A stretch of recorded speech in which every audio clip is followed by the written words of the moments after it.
So all of your Solent sport right the way through to late on your smart speaker and BBC Sounds. And in the cricket, Hampshire at Trent Bridge, Nottinghamshire 59 for 5 in their second innings. They lead Hampshire by 196 runs with 5 wickets remaining. And just on your smart speaker, just ask it to say BBC Sounds playing Nottinghamshire v Hampshire Day 2. Also available on the BBC Sport app. And there's loads of BBC Sounds reaction from Southampton to come. Interim boss Simon Rusk, he'll be a relief man. That'll be going up later. Going home with Adam and Joe, our latest episode as part of our BBC Sound series, and a player. It's all to come on the home of live sport across the south. BBC Radio Solent Sport.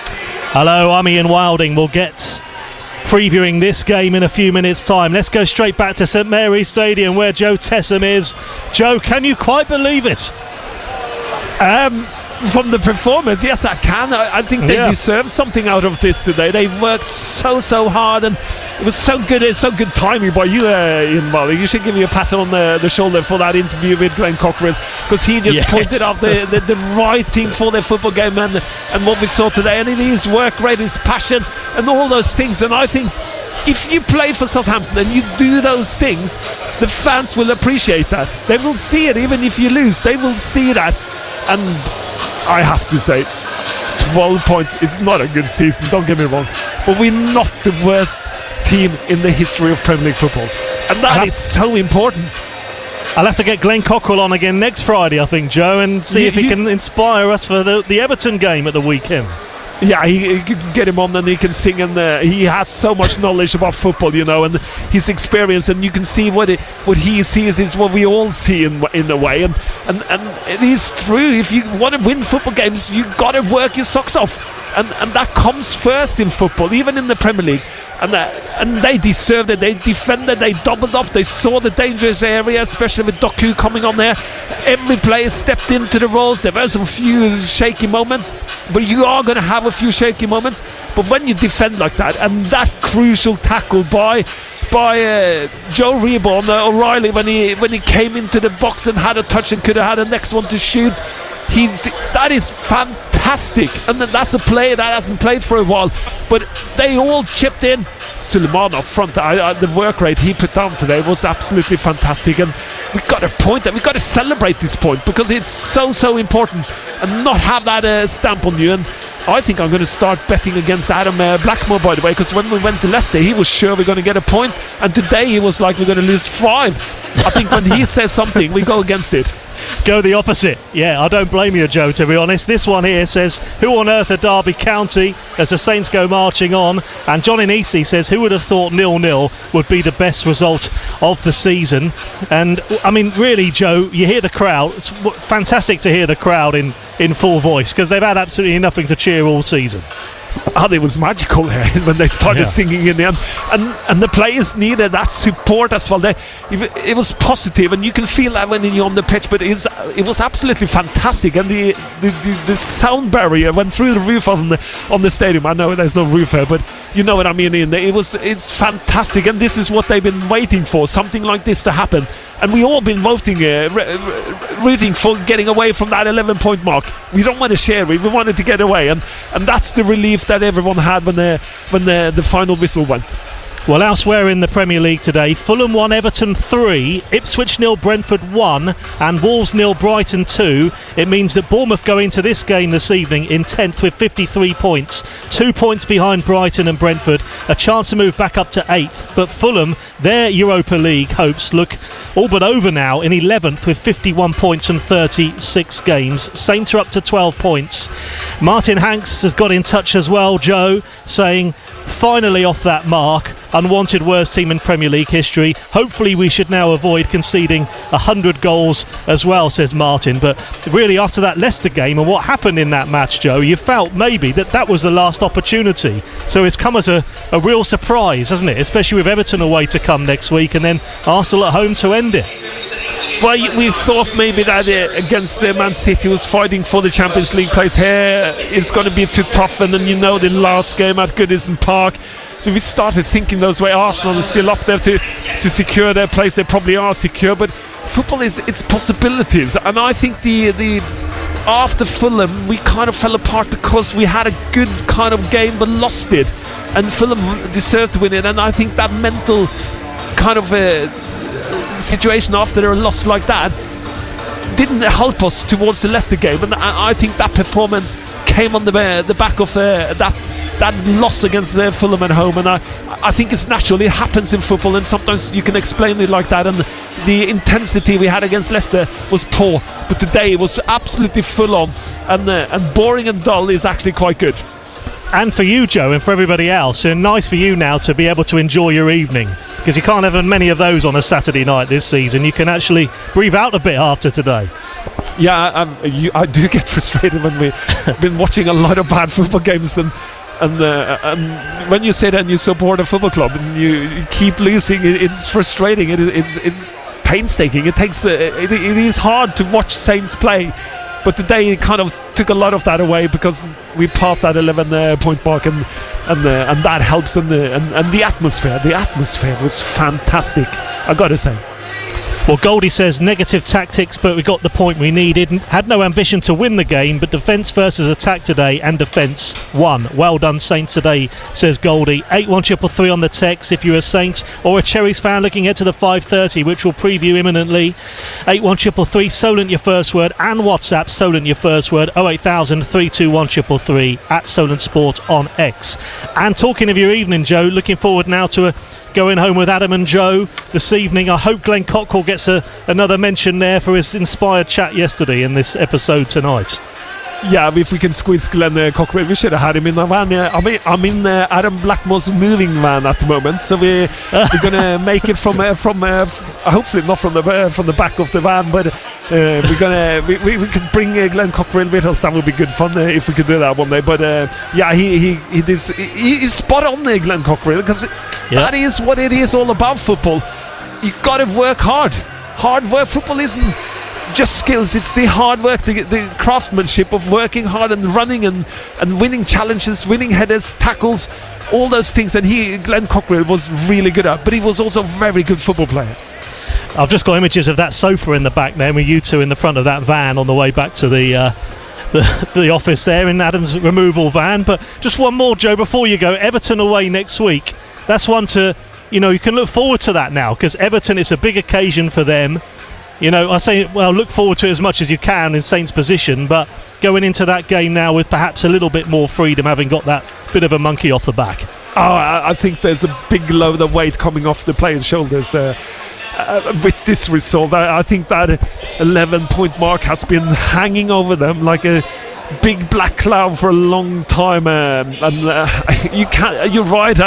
I still hope we can go then and upset the farewell to Goodison Park. It's going to be an absolutely amazing occasion, and see that, because it is a special occasion. And sometimes I'm lucky because I get to work and go there and be part of it, because it is a special occasion when you get moved from such a traditional stadium up at Liverpool, and Goodison Park it's been I don't know, it's over 130-40 years, isn't it? Yeah. And that is special. Great stuff, Joe. Thanks a lot for today. Joe Tessam, our Saints summariser, can enjoy his evening a little bit more now with that point. Southampton 0, Manchester City 0, as Saints move on to 12 points. Means Derby continue to have that unwanted record outright from their 2007-2008 campaign. Andy Rogers says, still awful to watch. Doesn't improve anything for me. Derek Scully, oh happy days. It's been a long time coming. So, Saints get the point. Can Bournemouth get the 3 points? They host Aston Villa here, just over 20 minutes to kick off, and we'll preview that in depth next on the home of live sport across the south. Rick Jackson. It's Worst Joke Wednesday, and let's deliver with Justine, because we know you like a good joke. When do dogs stop barking? When they pause for thought. You can WhatsApp a joke as well, and you can do that voice note thing, can't you? Be careful with it though, because once I sent a message and I speeded myself up and nobody could understand what the message was. So do be careful, folks. Oh, love it. Tell your joke at double speed. That'll be brilliant. Rick Jackson. Weekdays from 2. Listen on your smart speaker. Just say, play BBC Radio Solent. Ian Wilding. BBC Radio Solent Sport. We'll bring you some Saints reaction at half-time into this game at Bournemouth, all going up on BBC Sounds with Simon Rusk, interim boss and a player. And if you hit subscribe and you have your push notifications turned on, you'll be notified when something new becomes available. And if you search Southampton, Bournemouth or Portsmouth on BBC Sounds, you get all of our content. We'll get reaction for the first time, or preview in a second, from John Williams, our Cherry summariser. But first, Jordan Clark can bring us those teams in full. Thanks, Waldo. 3 changes then. Andoni Iraola makes to the win away at Arsenal last weekend. Adam Smith returns it right back, 15 years on from making his Bournemouth debut while on loan from Tottenham. Here at this very stadium, he makes his 400th appearance for the club, an incredible achievement for the 34-year-old. Alex Scott comes in at number 10 with top goal scorer Justin Kluivert dropped to the bench, has scored just once since January. Justin Kluivert. And Antoine Semenyo back in from the start, rested, dropped, whatever you're calling it, last weekend away at Arsenal. Dongo Ouattara is the man that misses out through injury. Looks like his season may well be done and dusted. Bournemouth, Kepa in goal, Adam Smith, Ilya Zabani, Dean Howson and Milos Kerkez the back four from right to left. Tyler Adams alongside Lewis Cook in midfield, Alex Scott in the 10, Semenyo and Marcus Tavernier the 2 wide men, and Evan Nilsson leading the Bournemouth line, just 1 goal away from equalling Justin Kluivert's 13 and moving level as Bournemouth's top goal scorer for the season. The Bournemouth bench: Julian Araujo, Marcos Senesi, David Brooks, Justin Kluivert, Julio Soler, Daniel Jefferson, James Hill. Young Ben Winterburn returns to the matchday squad, and Will Dennis is the substitute goalkeeper. There are 4 changes for Aston Villa to the side that beat Fulham 1-0 last time out, with some big names dropping to the bench today. In come first of all former Bournemouth defender Tyrone Mings, Luca Dean at right back, Amadou Onana in midfield and Jacob Ramsey on the wing.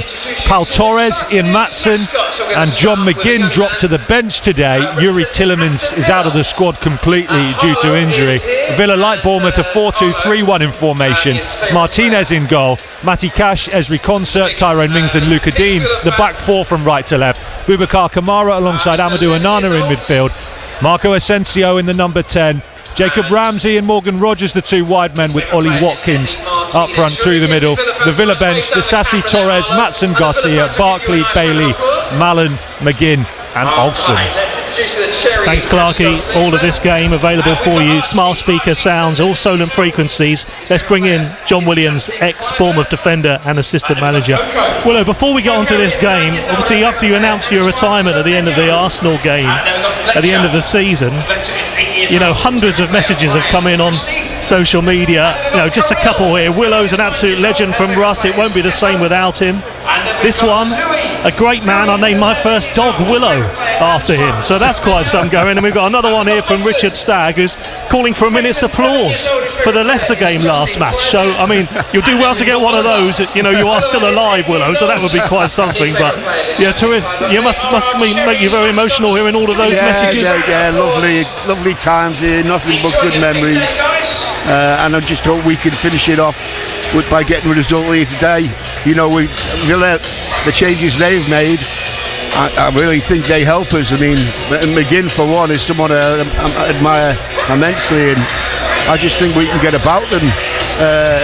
Why he's done all the changes is up to him. I'm not quite sure, but it's all about us and keeping this little six results going. You know, and I think we can do it today. That's what it's all about, Willow, isn't it? A game like this today, 3 games to go, drop to 10th, a chance to move back up to 8th, but it's going to be electric, this atmosphere this evening. It's going to be fantastic. You know, the opportunity to go 8th is just what we're after. I mean, a couple of the results, the Brighton one didn't quite go our way, I thought, but yeah, there's room for us in that top 8, and I'm sure we can put on a performance today that will just give us that little edge on the running. I know that you know, when you've been in that sort of run that the lads have produced with the 6 results, I just think that an awful lot of confidence is going through the side at the moment, and that's why I feel we can get a result here today, a win even. It's been a big day on Solent Sports. Southampton drawing 0-0 at home to Manchester City to move past the dreaded 11-point mark and up to 12. This one here, Bournemouth against Aston Villa, is 15 minutes kickoff away. So big team news as we've heard there from Clarkey. Adam Smith making his 400th appearance today. Incredible stuff. 8th Cherries player to reach that milestone. And Andoni Iraola says it's a rare thing in modern football for a player to spend so long at one club. You have to be very consistent, very robust, very reliable. At the end we are talking about big numbers. Imagine, even if you play 40 games a year, you need 10 seasons to get to 400. So you have to be also lucky with the injuries. He's in a place where he can add more games to that good number. And for me, it has been a pleasure to have him. As a captain, as a player, he's someone who understands always what the team needs. He puts the team needs in front of their individual needs, I would say, and this is, as a manager, something that you value a lot. Yes. Let's bring back our commentary team to talk about Adam Smith. Willow, 2014 he arrived from Tottenham Hotspur, and to get 400 league appearances for one club, as we were saying, nowadays it's very rare, isn't it? Yeah, it's a great feat, and he's a great lad. The fact that he's become captain just shows what the dressing room think about him, and Andoni thinks about him as well. And like you say, it's hard to get that many games in nowadays. Not, in the past, perhaps people could do it. They stayed at the same club, but he's certainly a one-off, and a real credit to the Bournemouth Football Club. What does it tell you, Jordan, about his character? Players have come and they've gone, lots of right-back positions. That competition, we've seen it change again in the summer, but he's been a constant. Yeah, he has been, and they've often brought players in who you felt would maybe take over the role, and they just haven't been able to nudge him out of the way. It felt that way with Araujo at the start of the season, and Smith just got better and better. Last season, Max Aarons was brought in. You thought is the next man to take on the role of right back, and Adam Smith would step back a little bit, and Smith just refused to let it happen, and he's just got better and better. I think vitally in the last few years in particular as well, his experience in that dressing room has been so important, because this team's been getting younger and younger, and there's been fewer players here. You look around and think they know about the club, they know what it's about, they know its history. Lewis Cook you chuck into that mould. Adam Smith, for that reason, I think has been really important. And the other thing, and we've spoken about it before in the past, is that he lives away from his family to play for this football club. They live back in North London still, I think, up that way. Young family, so he doesn't see them as much as I know he would like to. But he loves playing for Bournemouth so much that he stayed with the club for so long. He had obviously that short loan spell from Tottenham beforehand, where he made his debut, and then came back and signed permanently for Eddie Howe and helped get Bournemouth up to the Premier League, and hasn't looked back since, really. Absolute stalwart. And yeah, I mean, I think the way you look at him physically, he's got plenty more seasons in him, Adam Smith, and you wonder what number he could get himself up to. So you said there he's the 8th player, so 400 plus appearances for Bournemouth. Willow's old teammate Paul Morrell is up over 400. James Hayter, Keith Miller, Ray Bumstead, Sean O'Driscoll, another one of Willow's former teammates, yeah. Neil Young, and then you got Steve Fletcher right up there. I think he'll take some catching, Big Fletch. He's up and towards 700, I think, off the top of my head. But yeah, he's making his way up that list, and yeah, I think he's still got a lot more to give, Adam Smith. Yeah, you can see the body language on the pitch is immense. I know a couple of games ago, him and Cookie had a falling out and they were at it with one another, but at the end of the day, I seen them afterwards giving each other a hug, and that's the way it should be. If you're going to give somebody a G up, and let's be honest, it's necessary now and again when you're out on that pitch, they've got to be able to take it and get on with the game and get on with their performance. They're business partners now, so they can't afford to fall out. They've got their barbershop, haven't they? So they have to remain friends. I don't think I'll need to go there. Not anytime soon. So, talking of the team news then, with just over 10 minutes to kick off here at Vitality Stadium, Dongo Ouattara has been ruled out of today's game with an abductor injury he suffered in the win at Arsenal last weekend, but Andoni Iraola says it's unlikely he will play again this season. Yes, definitely it's a big blow for us. I think Dango was in a great moment, confidence-wise. I think he was helping us a lot in different positions. But you have to deal with these things, no? in the Premier League, and I think it's gonna be very difficult if he plays one more minute, because we are talking about 3 weeks, and he has a proper adductor injury, and he's normally very fast to recover from injuries, but I think it's gonna be difficult this time. So just the 3 games to go then with our commentary team here. I'm Ian Wilding with Jordan Clark and John Williams, but Willow, nonetheless, with 3 big games, that's tough to hear that news. Yes, it is, but that's the nature of the game nowadays, isn't it? You know, there's so many hamstrings and thigh injuries, all related to the pace of the game. You know, you get all the best medical equipment, but listen, they'll need it because of the coverage of the grass. They run so hard and so fast for long periods.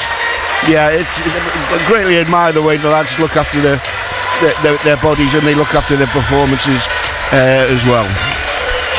And Bobby B. Smith says will be massively missed. Amazing for us this season. Can see he just wants to play ball. Jordan, the thing is, you know, it's nothing they've not dealt with before, the Cherries, going into some really big games against top sides. You know, injury-wise, they were certainly in a lot worse position in sort of January, February time. Yeah, they were, but I hope not, but I do worry it's going to be a really costly injury for the Cherries, because he's been really good recently. Well, all season, he's played in those different roles up front. But when he's got his wingers available, he gets that impact then that he wants off the bench in the wide positions, and he loses Ouattara again now. He still hasn't got Sinisterra back. So they don't have that. We saw what a difference it can make when Semenyo came on away at Arsenal, and I appreciate it was the throw-in that got the goal, but it's just the impact he has on the pitch as well against tired legs. And you've got the likes of Ouattara, who has been starting recently, but coming off the bench, or a Semenyo, or a Sinisterra. We've seen it earlier on this season. They cause the opposition so many problems. He just hasn't got that available at the moment. Maybe why he's thought about dropping Justin Kluivert today, so he's got one of them big impact attacking fast high intensity players to come off the bench. But I do worry it will cost them over these last 3 games, and I think that's something the recruitment team and Simon Francis really need to look at over the summer, is more resilience in their wingers, because it is such a huge part, as I keep saying, of the way Andoni Iraola wants to play. And for large parts of this season they've been without Sinisterra. Marcus Tavernier's had multiple injuries. Now they lose Dongo Ouattara. Semenyo, the only one really who's been ever present and constantly fit. They need all 4 there all the time. So yeah, you hope it's not going to cost them too much, but it does impact that second half of the match and those players who can come off the bench. Because that's the thing, Willow, they were just starting to show, weren't they? Maybe we were slightly worried in March, April that the legs are going slightly, but that Arsenal performance last week proved, you know, they kind of got the mojo back, and having players off the bench. So it's come at a bad time in that sense, because you just feel like they're kind of going. Yeah. They were kind of going back to the first half of the season where the impact players are making an impact. I know what you're saying, but it goes with the game, and that's, you know, one person's downfall is somebody else's success, and the lads have come in. Maybe wouldn't have been on the starting team sheet, but you know, when they have come in, they've done fantastic jobs. It's been a real credit. I think it's down to a team spirit that they have from within, because I spoke about this and then remember with Tony Pulis, that the lads nowadays accept whether they're going to be on the bench much better than we ever did. You know, in our time it was like an absolute disgrace if you were pulled off or you substitute and you come back on. But it's not the way with these boys now. They understand it's a squad game. They understand there's injuries, and that's all down to team spirit. Just looking at Arsenal as well, Willow, look at that win at Arsenal. Just how good a win, you know, looking back and reflecting on it, and psychologically as well, to get that 3 points going into Aston Villa. All of a sudden lose to Arsenal. This one looks really intimidating. If you get the win, it's a different kind of kettle of fish, isn't it, looking into this game today? Yes, it is. I mean, the Arsenal result was absolutely out of this world. You know, you never quite dreamed in my days that we'd be going there and winning games. I mean, Aston Villa come here today, they know they're going to have a real tough test from this Bournemouth team. I just hope we get off to the sort of start we did at Arsenal. I loved the way we pressed immediately. 20 minutes or so they had a little spell, that's to be expected, but ultimately it was, well, one of the performances of the season, if not the best. And Clarkie, one more before we cross over to you both for the commentary. What are you expecting from Villa this evening? Because they've had another, pretty decent season as well, although the expectation's rising for Villa now, isn't it, year by year? Yeah, it is, and they are still banging the hunt for Champions League football, so I think that tells you everything you can expect from them today, and the run that they're on at the moment. They have won 6 of their last 7 in the Premier League. The only anomaly in that was a 2-1 defeat to Man City, which they lost in the 93rd minute, so they are banging form and have turned things around really, and been quite poor in the Premier League between September and February. I think just 6 and 21, 6 wins in 21 games through that period. Maybe they were focusing on the Champions League during that time, which of course they've done really well. They've made changes today, some big names on the bench. That's still a really strong Aston Villa side. They're going to be really difficult. Bournemouth have got a good record against them here, unbeaten in their last 3, and they'll come into it full of confidence after Arsenal, and they'll know the results. They'll have seen the wins for Brentford and Brighton. They've got to win today. They have to win, they have to go again. They just can't afford to slip up. The players emerge. It's been quite an afternoon on Solent Sports. Saints with a shock 0-0 draw at home to Manchester City, moving them off the 11-point mark. Simon Russ, the interim boss, will hear from at half-time. We'll bring you some player reaction later as well. All going up on BBC Sounds. Nick says, I was frustrated as everyone else last week with a dire performance and what we've served up this season, but the way Rusk was lamented for bringing off a player last week was poor. Our fans need to realise at some point we won't agree with every decision the manager makes.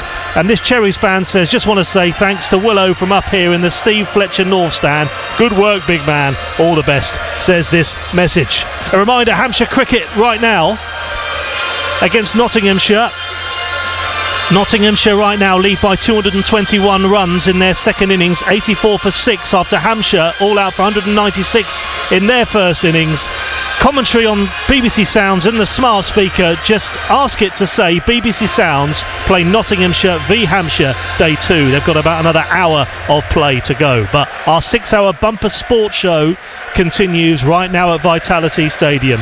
Bournemouth against Aston Villa, a huge game for both. Your commentary team on smart speaker sounds and all Solent frequencies, John Williams and Jordan Clark.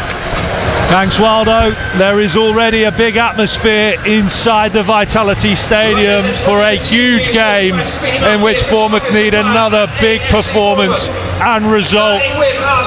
John Williams' beloved Everton have done the Cherries a favour earlier on today, coming from a goal down to beat Fulham 3-1, but wins for Brentford and Brighton away at Ipswich and Wolves respectively mean Bournemouth are back down to 10th. A win against Aston Villa today, aside themselves trying to get themselves back in amongst the Champions League places, would lift Bournemouth back up to 8th with 2 games to go. The Cherries have just been led out onto the pitch by their captain Adam Smith, making his 400th appearance for the club today, joining an exclusive club of Cherries legends along with Paul Morrell, James Hayter, Keith Miller, Ray Bumstead, Sean O'Driscoll, Neil Young and Steve Fletcher to all pull on the red and black kit 400 and more times, and his experience will be vital out there today. There are 3 changes in total. He comes back in at right back. There is also Alex Scott in at the number 10 position, with top goal scorer Justin Kluivert dropping to the bench, and Anton Semenyo back in from the start, with Dongo Ouattara out of the squad completely due to injury and probably not going to be seen again for the rest of the season. 4 changes for Aston Villa. Former Bournemouth defender Tyrone Mings comes in at centre-back, Luca Dean at left-back, Onana in midfield and Jacob Ramsey on the ring. Torres, Matson, Tielemans and McGinn drop out of their side. Tielemans out of the squad completely due to injury. I'll run the two teams in full in a moment, but already maybe something that'll just unnerve John Williams a little bit alongside me. Aston Villa have won the toss and they've turned the teams around, so Bournemouth are going to shoot towards the north stand in the first half, which they would normally prefer to do in the second. Willow, how are you feeling about that? You know, that sort of thing never really bothered me. I understand superstitions, I had plenty of them myself, but the one about going that way or the other way doesn't make no difference to me as long as we win. That pleases me to hear. Bournemouth, red and black tops, black shorts, black socks. They'll shoot from our right to left from our commentary position in this main stand towards the Steve Fletcher North stand in the first half. Aston Villa change kit, all white, top shorts and socks, from our left to right towards the Ted McDougall South stand, as referee Stuart Atwell gets us underway at Vitality Stadium, and Bournemouth launch it high straight into the Villa box to try and cause some chaos.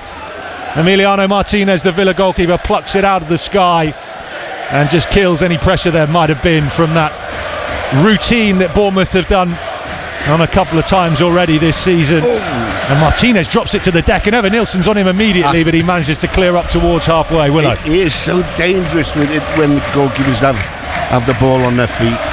Do the two teams in full view in a moment. Bournemouth have it over on the right. In the sunshine here, blue skies overhead. They win it back high through Alex Scott and then Tavernier. But Stuart Atwell says no, free kick to Villa. Bournemouth, Kepper in goal, 4-2-3-1. Smith, Zabani, Howson and Kirkes the back four from right to left. Tyler Adams alongside Lewis Cook in midfield. Alex Scott in the 10.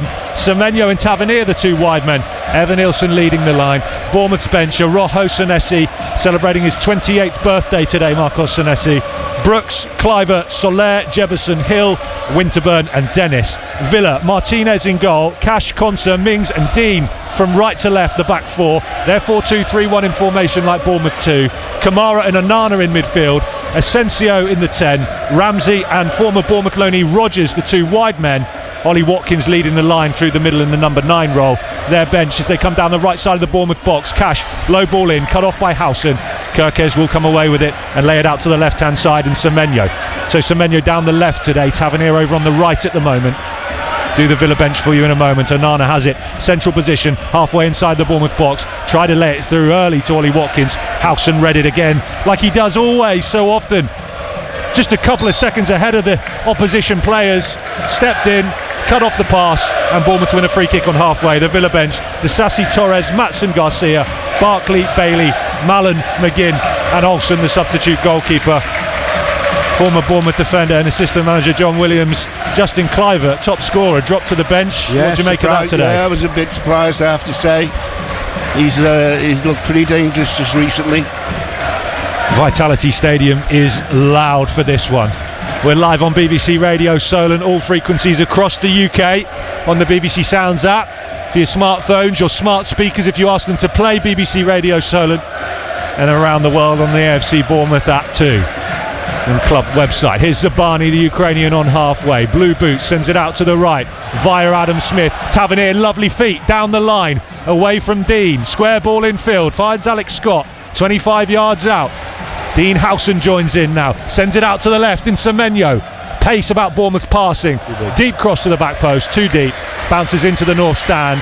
Goal kick to Aston Villa. 0-0 at the Vitality Stadium, 3 minutes gone. Yeah, nice little selection of passing there, one side to the other.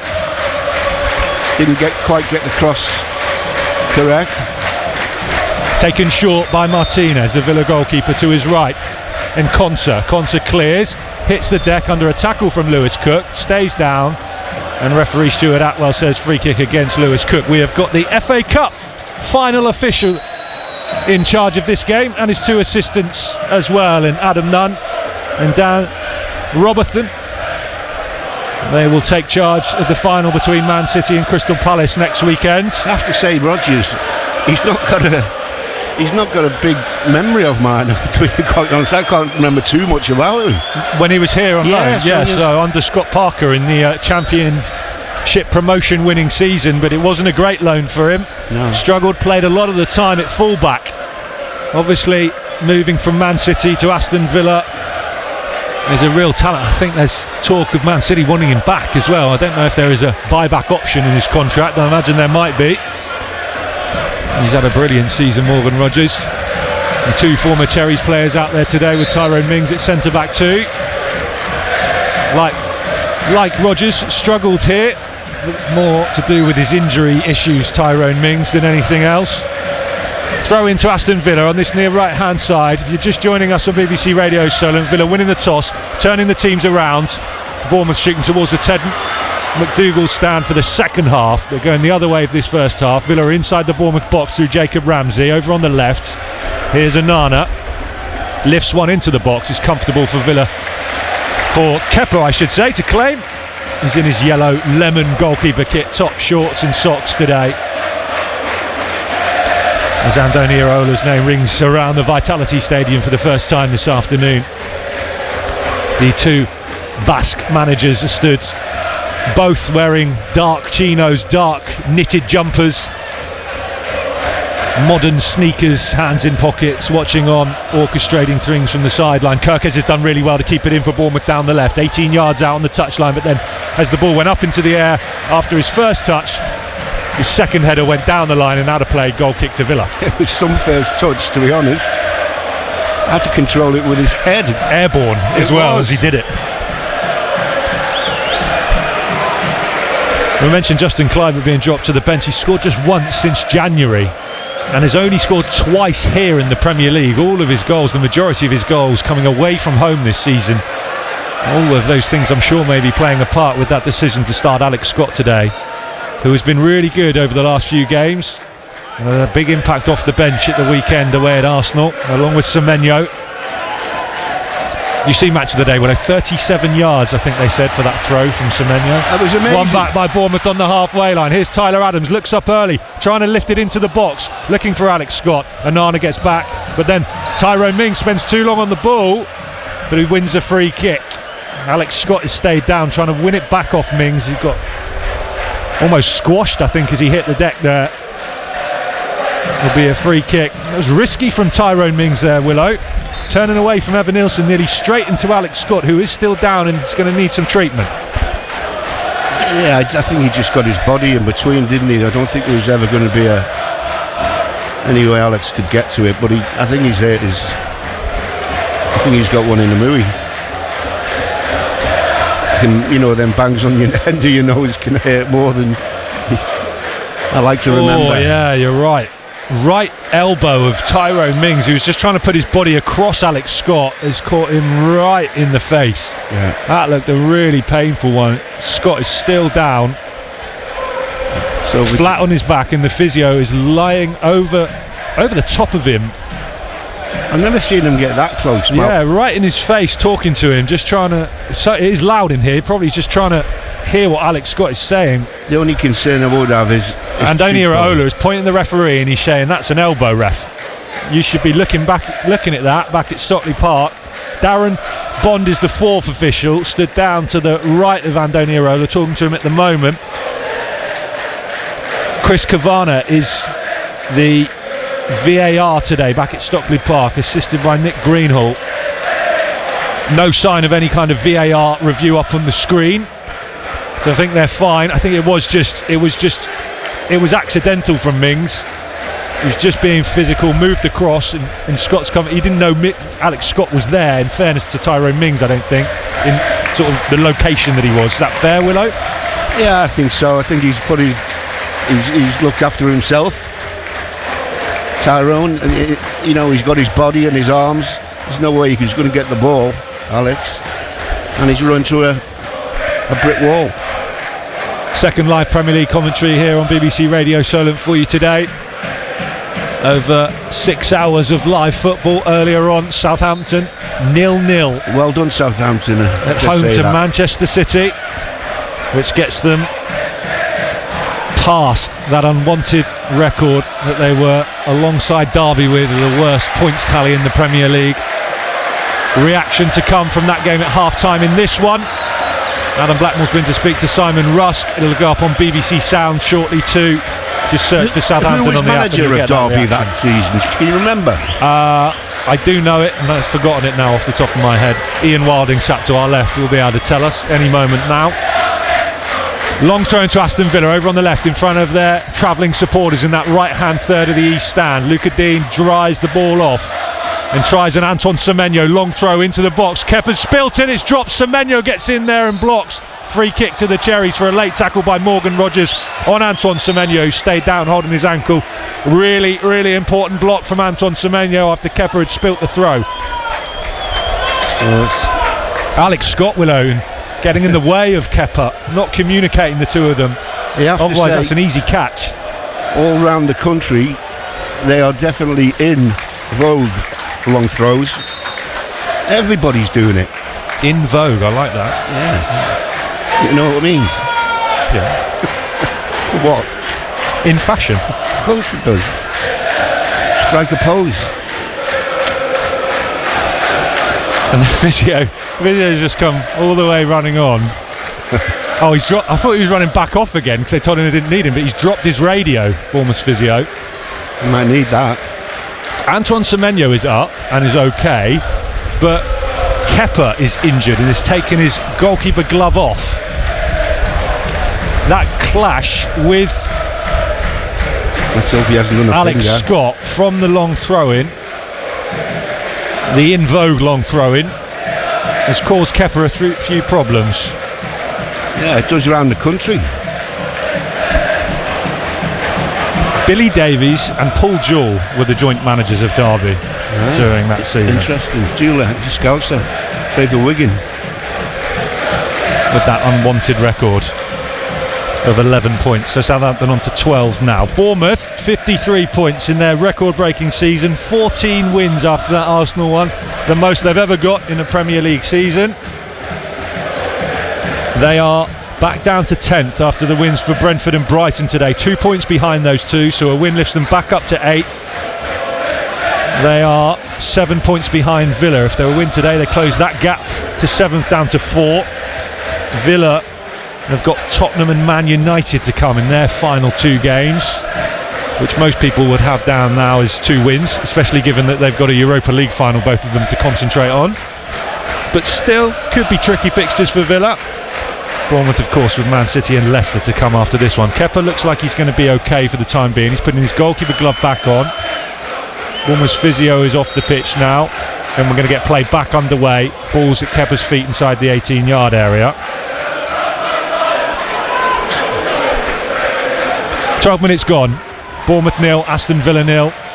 Blue skies and sunshine overhead in the Premier League. The Cherries going from right to left towards the Steve Fletcher North stand in this first half. Red and black tops and black shorts and socks. Here's Dean Howson dribbling up towards the halfway line and out to this near left-hand side. Morgan Rogers closes him down. Howson passes forward but passes straight to Kamara. And then there's a whistle from the referee for a free kick to Aston Villa. Late tackle by Howson. It's about 10 yards inside the Aston Villa half. They go back to Konsa on the edge of the Villa 18-yard area. Finds Matty Cash, who turns away from Semenyo down the touchline. This near side. No, he's dived. Gets brought down, says the referee. John Williams says no. Come on, Matty. Clever from Matty Cash. Felt the contact, hit the deck. I think he hit the deck before the contact. Felt the contact arriving. Howson wins a big header on the halfway line. Tyler Adams is trying to get it back from Onana. Onana's still got it. He's dribbling forward all the way to the edge of the Bournemouth 18-yarder. Lays it off to Ollie Watkins. Edge of the box. Comes back out. Shot goalwards over the bar. Jacob Ramsey couldn't keep it down. It's into the south stand. It's a goal kick to Bournemouth. It's still 0-0. Yeah, Onana, that's what you've got to be careful of. He's quite capable of running 30, 40 yards, brushing people off. He's got such upper body strength, and then laying a teammate in for a shot. That tackle was missed by Adams on the halfway line, and then the half just opened up for him to drive forward to the edge of the Bournemouth box. Howson was out of position, so there was a huge gap where he would normally be. Villa forward again. They lay it off to Ollie Watkins inside the Bournemouth box. Asensio joining in. Watkins couldn't find him, and Bournemouth get it away. Here's Lewis Cook now up towards halfway. Alex Scott just outside the centre circle. looks to his right hand side, instead passes it along the ground out to the left in Milos Kerkez. Milos Kerkez forward along the deck to Semenyo. Semenyo 18 yards out down the left touchline, 1-2 with Cook. Semenyo first time cross cut off by Cash. Back with Cook and Kerkez now, halfway inside the Villa half down this near left side. Infield and square to Howson. Howson turns away from Asensio and works it back out to the left, and Lewis Cook in a left wing position at the moment for the Cherries. Bournemouth slow it down and reset again back to walking pace, quarter of an hour gone. Live on BBC Radio Solent and BBC Sounds. Ilya Zabani sends it out to the right. Marcus Tavernier back to Smith. Tavernier, that's a good name.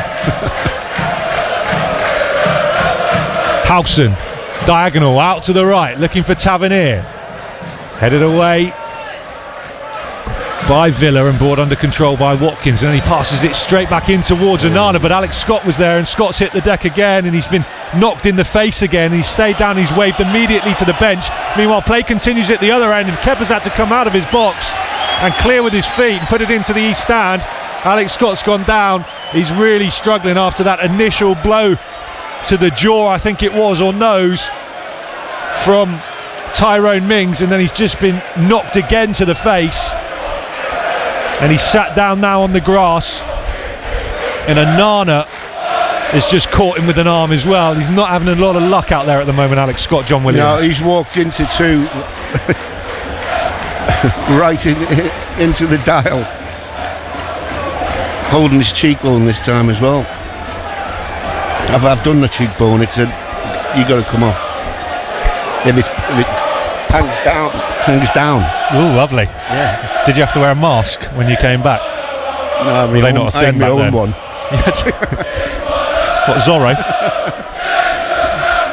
Uncle Fester. Still, Alex Scott is down, receiving treatment just outside the centre circle.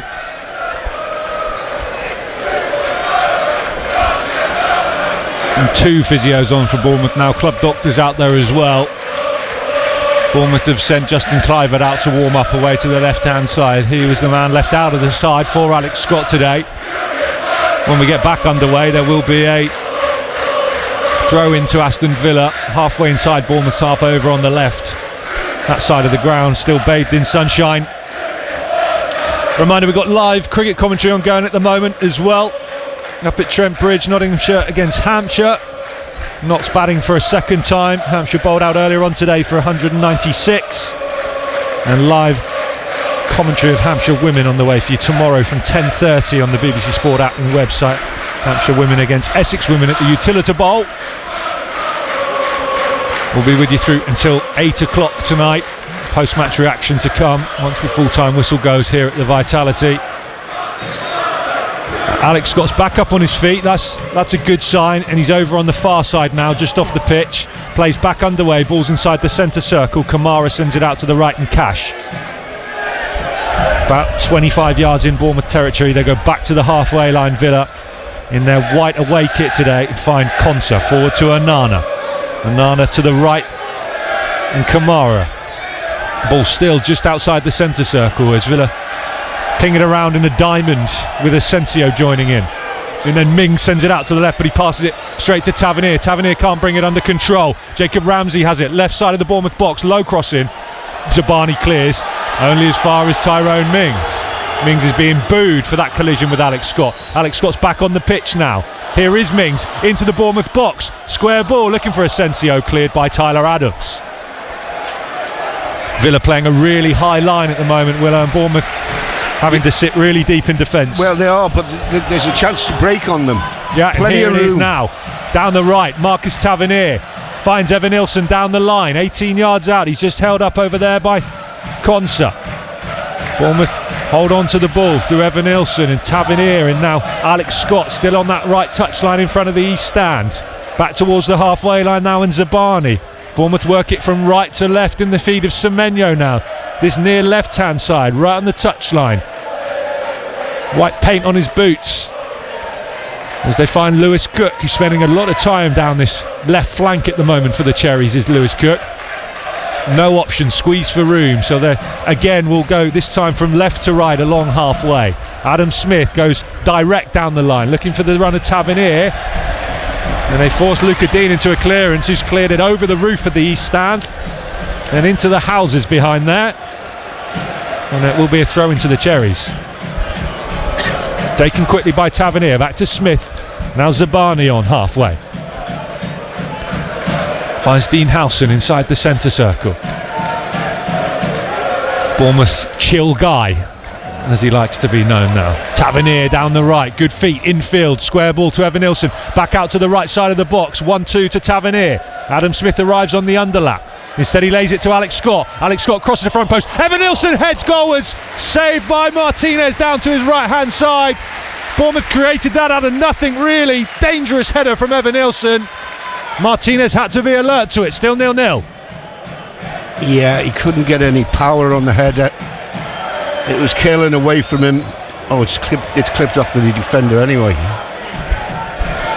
Was Evan Nilsson's header at the front post at Villa Park at the end of October that rescued a point for Bournemouth at the end of that game. He was left out of the side that day for Enesu now. A man like Marcos Senesi celebrating his 28th birthday today. Watching on away to our left hand side in the TV studios in the corner between the main stand and the north stand. Along, I'm sure, with Dongo Watara, Ryan Christie and Luis Sinistera, Bournemouth's injured quartet. Cherries coming down the left by the corner flag. Semenyo keeps it in. Here's Kirkes trying to get to the byline. Gets a low cross in. Not enough power on it. Konsa will clear up towards halfway. Tyler Adams is there to bring it under control and cut it off. Has the ball at his feet now by the left-hand touchline, this near side. Semenyo sends it back towards halfway and Howson will send it out to the right. And Zabani, noise again inside the Vitality. Bournemouth trying to work it down the right, but cut off by Aston Villa. And they'll come away with it through the middle of the park now, and Ramsey with the square ball to Onana, still inside their own half, Aston Villa. Asensio's over on the left. They'll go back to their left back in Dean.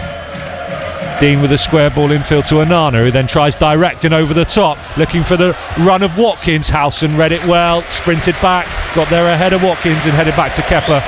John Williams. I think Kepa, his starting position there. Howson had to stretch for it.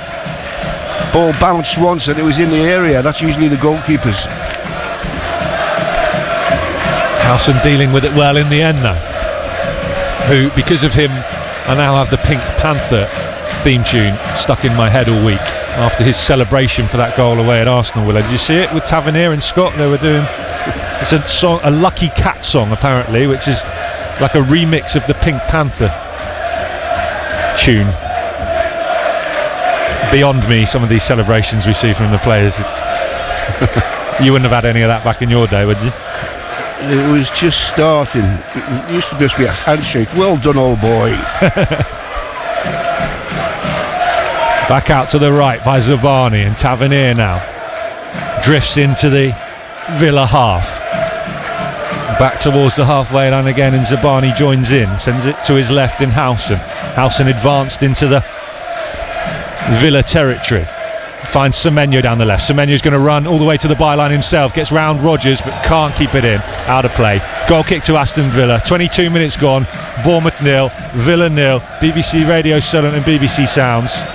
We've got a job going for the next couple of weeks on BBC Radio Solent. If you'd like to apply to be John Williams' bouncer. He has been mobbed today. There's been a steady stream of Cherry supporters, which has been lovely to see, coming up to shake his hand after his announcement at the end of the Arsenal game. You don't need a bouncer actually, do you, a man of your size? People have been lovely. Fantastic. Throw into Villa down this near side in their right back position. I thought that came off of Cash Laugh, but it was Semenyo. Cash will take the throw in 18 yards out from his own goal line. Andoni Irola's pointing to the corner and say, hang on a minute ref, that was a lot further back than there. Unai Emery is trying to tell Matty Cash to throw it down the line, but instead he's gone infield. Adam Smith loses the aerial battle with Ramsey. Asensio is going to skip away from Zabani on the halfway line. Alex Scott gets back to do some defending. Still Asensio dribbling into the box. Tyler Adams is the man in the end to mop it up for Bournemouth. Adams and Scott there, excellent work, the two midfielders. Interesting at the moment, because of Alex Scott back there, Lewis Cook's gone into the number 10 role. Alex Scott's popping up all over the place, Willow, isn't he, in these opening 20-25 minutes? It certainly is.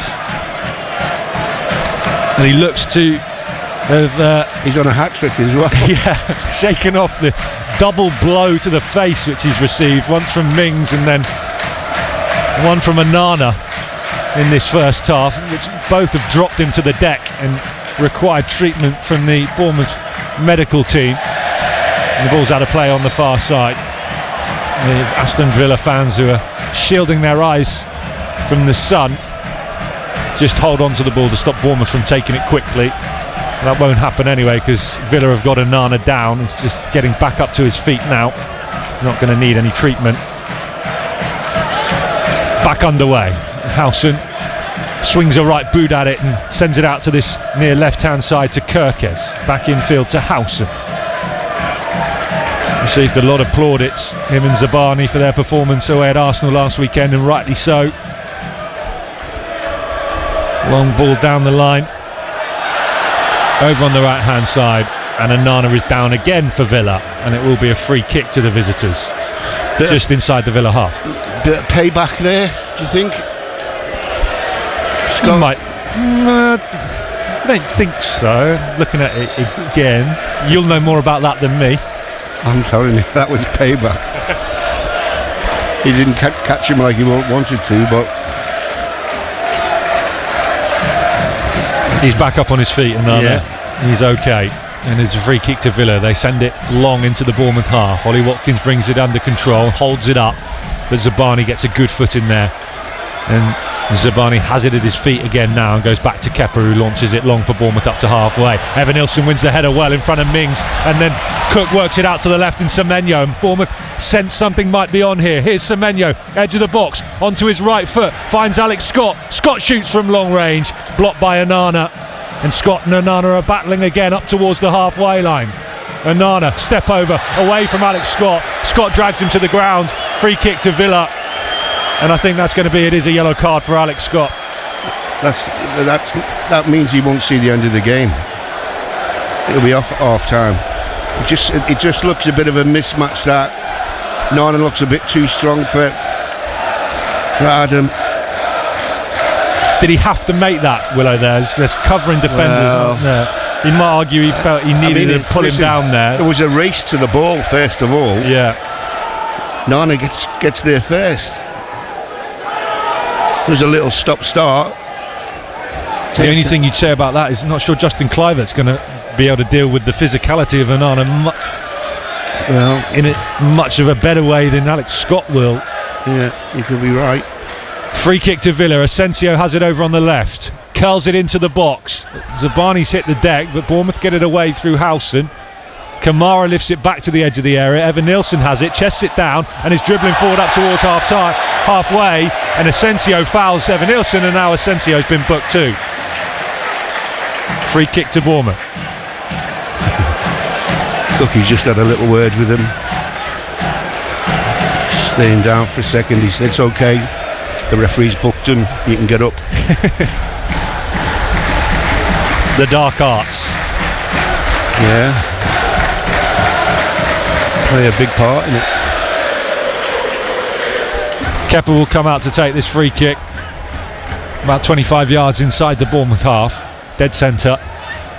Kirkes and Semenyo are hugging this touchline out on the left, and Kepa's looking for them. Finds Semenyo. Great control out of the sky from Antoine Semenyo. Under pressure from Matty Cash. He's pushed back towards the halfway line, but he keeps it under control, and Bournemouth will work it from left to right now, and Zabani on the halfway line. Direct ball over the top from Zabani, lovely, into Evan Nilsson, chests it down.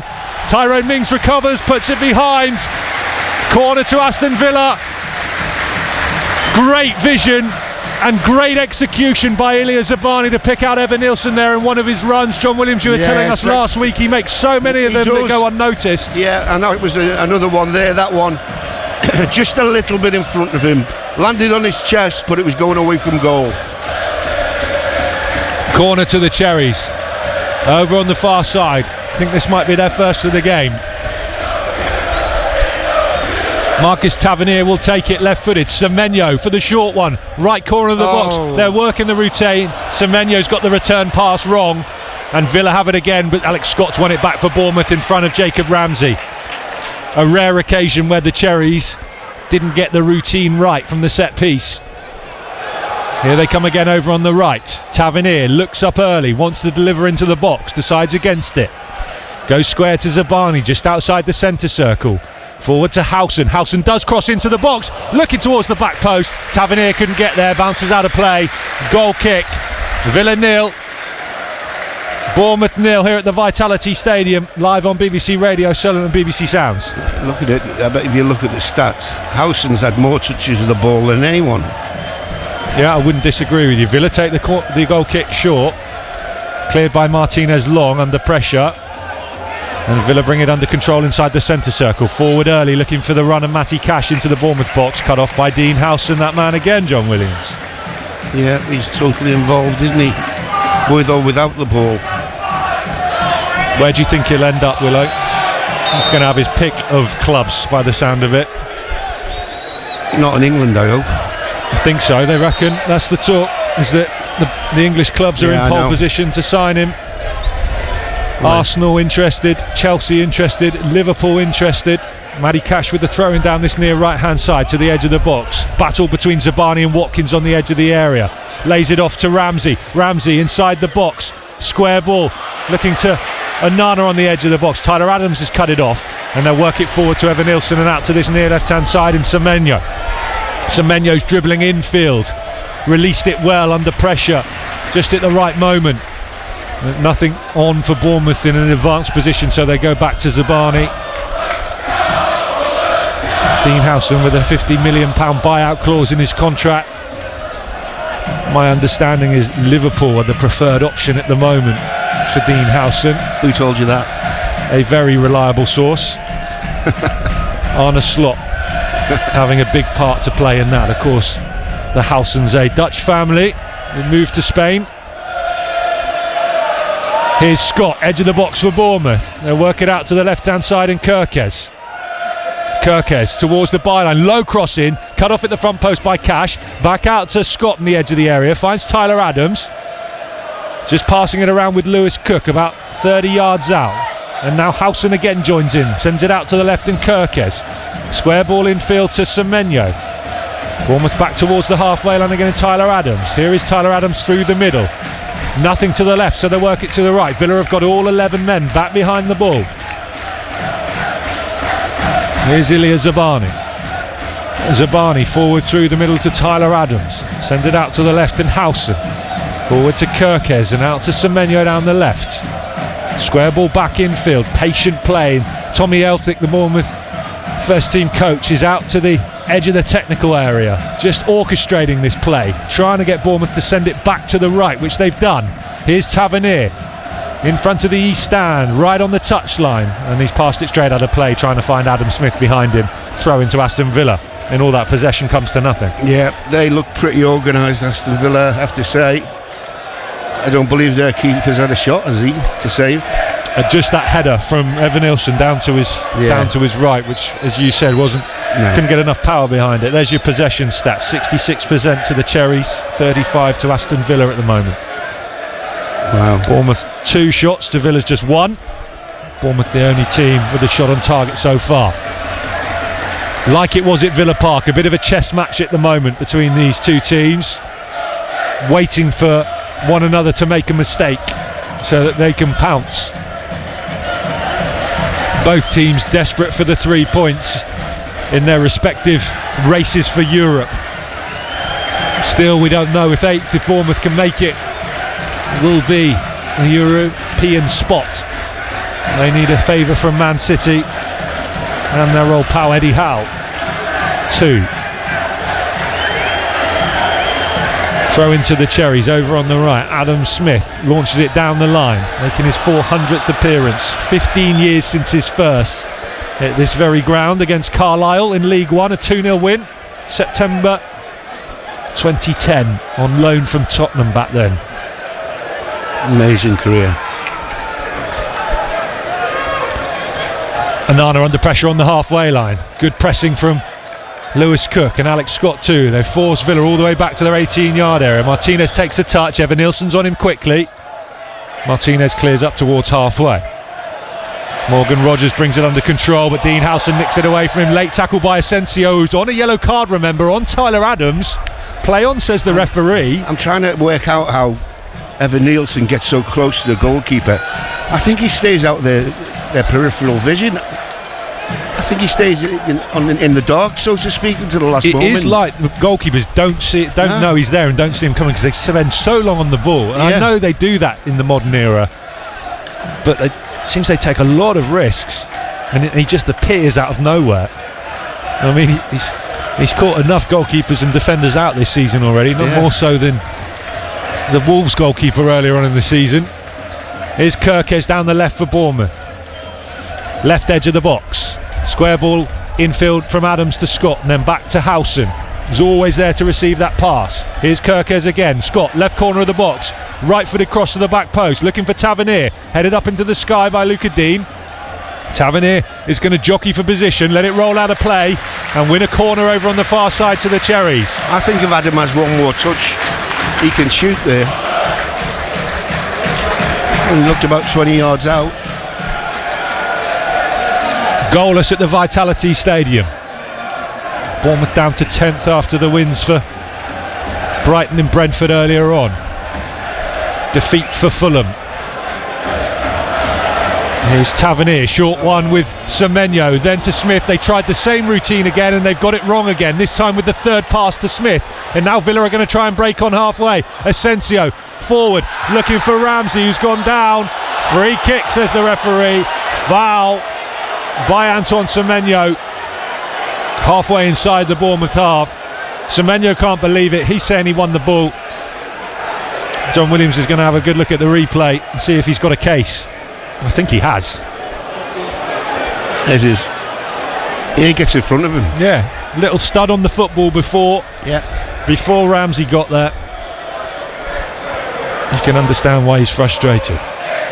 Important to break up that breakaway. Self-inflicted that. That's two corners we've got. The same routine again. Absolutely. But the third pass this time. So the first time it was the return pass from Semenyo to Tavernier, the second pass which went wrong. This time Semenyo got that one right to Tavernier, and then the third pass to Smith on the right corner of the box didn't make it, and that allowed Villa in. And now Bournemouth have got some real defending to do.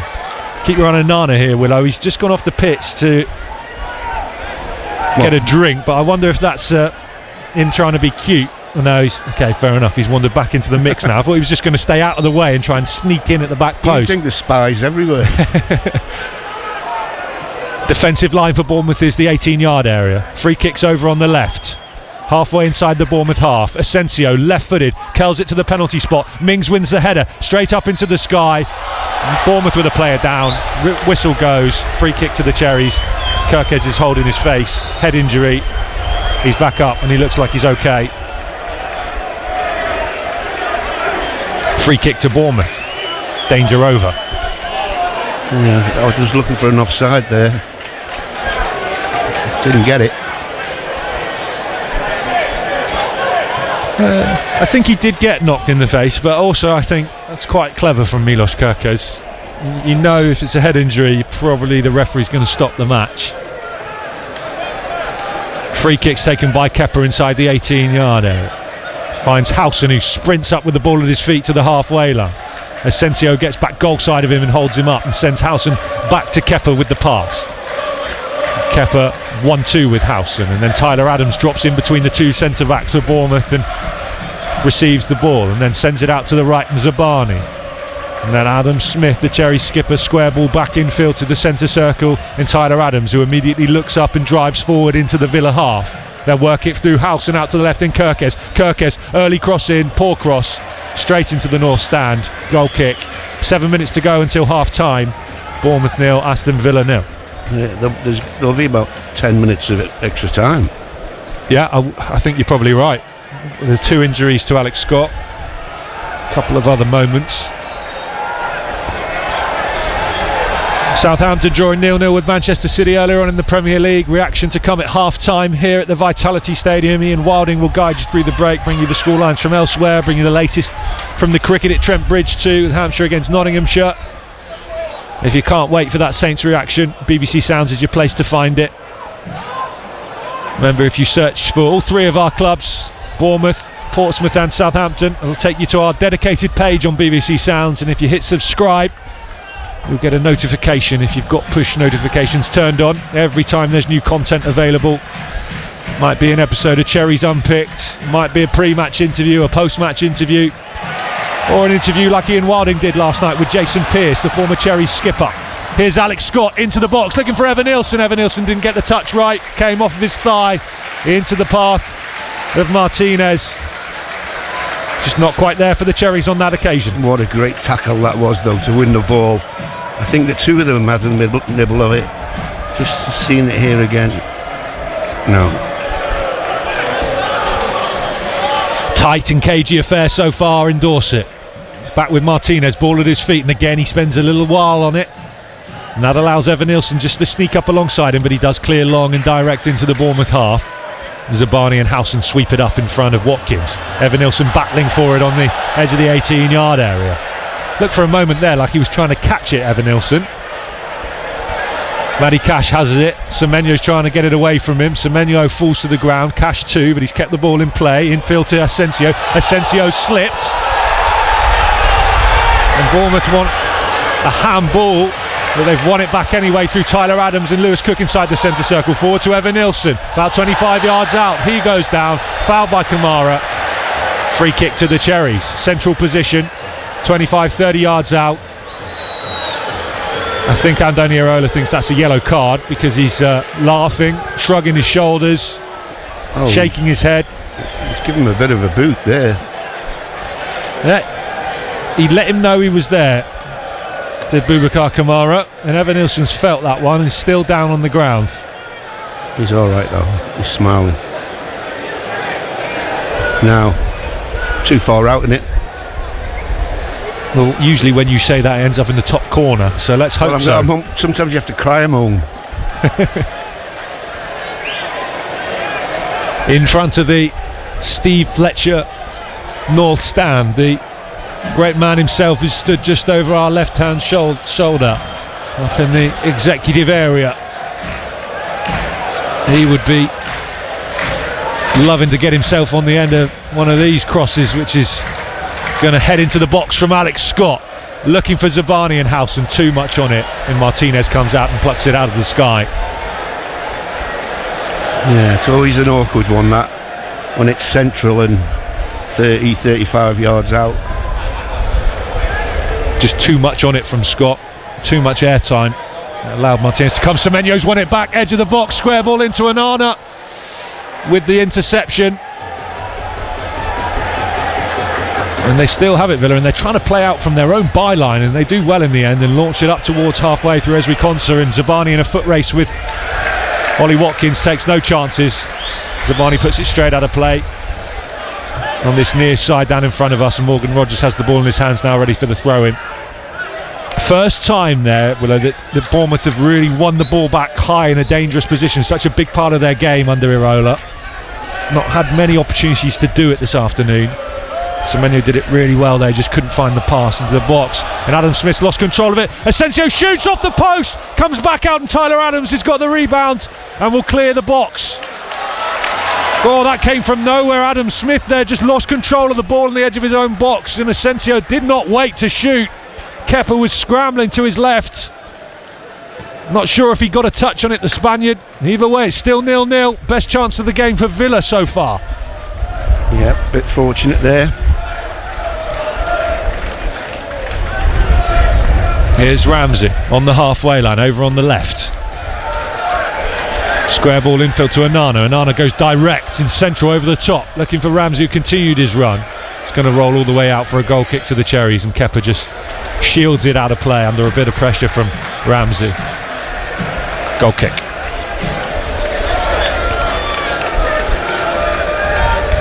Big chance that for Villa, Willow. Yeah, got pickpocketed there. Oh, has he got a finger on it? No, just seen the replay. I think it was past Kepa. He wasn't far away from it, but had it been in a couple of inches inside the post, then I think Kepa probably would have got there. Anyway, that's the best chance of the game so far. Bournemouth's best, really, a header from Evanilson, but not a lot of power behind it, which was saved by Martinez down to his right. 0-0 and very little to pick between these two teams so far. Bournemouth unbeaten in their last 3 here at the Vitality Stadium against Villa. Here's Marcus Tavernier, sends it to the left side of the box in Semenyo. Semenyo dribbles into the area, still going towards the byline, goes down.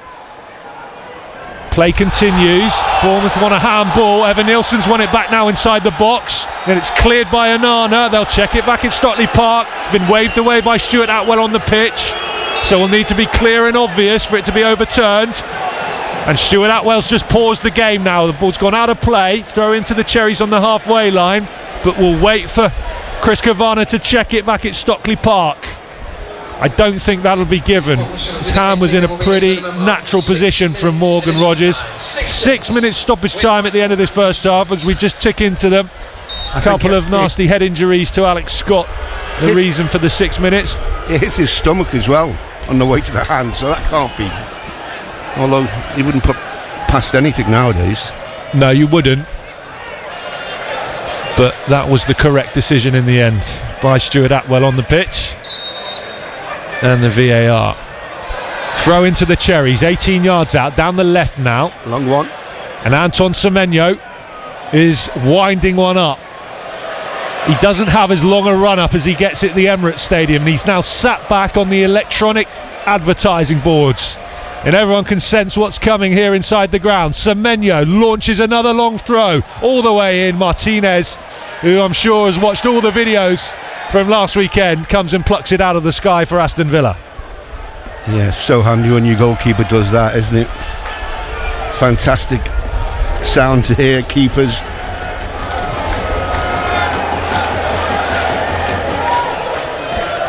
Ball's right side of the Villa box. At Solent Sport, please, for your reaction to this first half on Twitter, on X. 08000 321 333 on WhatsApp. Make Solent the first word of your message. 81333 on the text. Start those with the word Solent too. Ian Wilding would love to hear from you. Here's Asensio driving forward, hit the post a few moments ago for Villa. Luca Dean, cross into the box. Header goal was huge, saved by Kepa off the line, once and then twice. Brilliant goalkeeping from the Spaniard. First to deny Kamara with the header, and I think it was Matty Cash with the follow-up. Kepa reactions straight up to his feet and then straight down to save the second one, John Williams. Oh, amazing saves. He's done so well. I thought at first he should have come for the cross, but he wouldn't have got there. He's right to stand his ground. 6 yards out from Kamara with the first header, down off the goal line from Kepa with his feet, I think. His left foot has kept it out, and then Matty Cash with the follow-up header. Kepa got back up and then back down again away to his left-hand side and held on to the ball. Fantastic saves. Got to hand it to him. That was absolutely...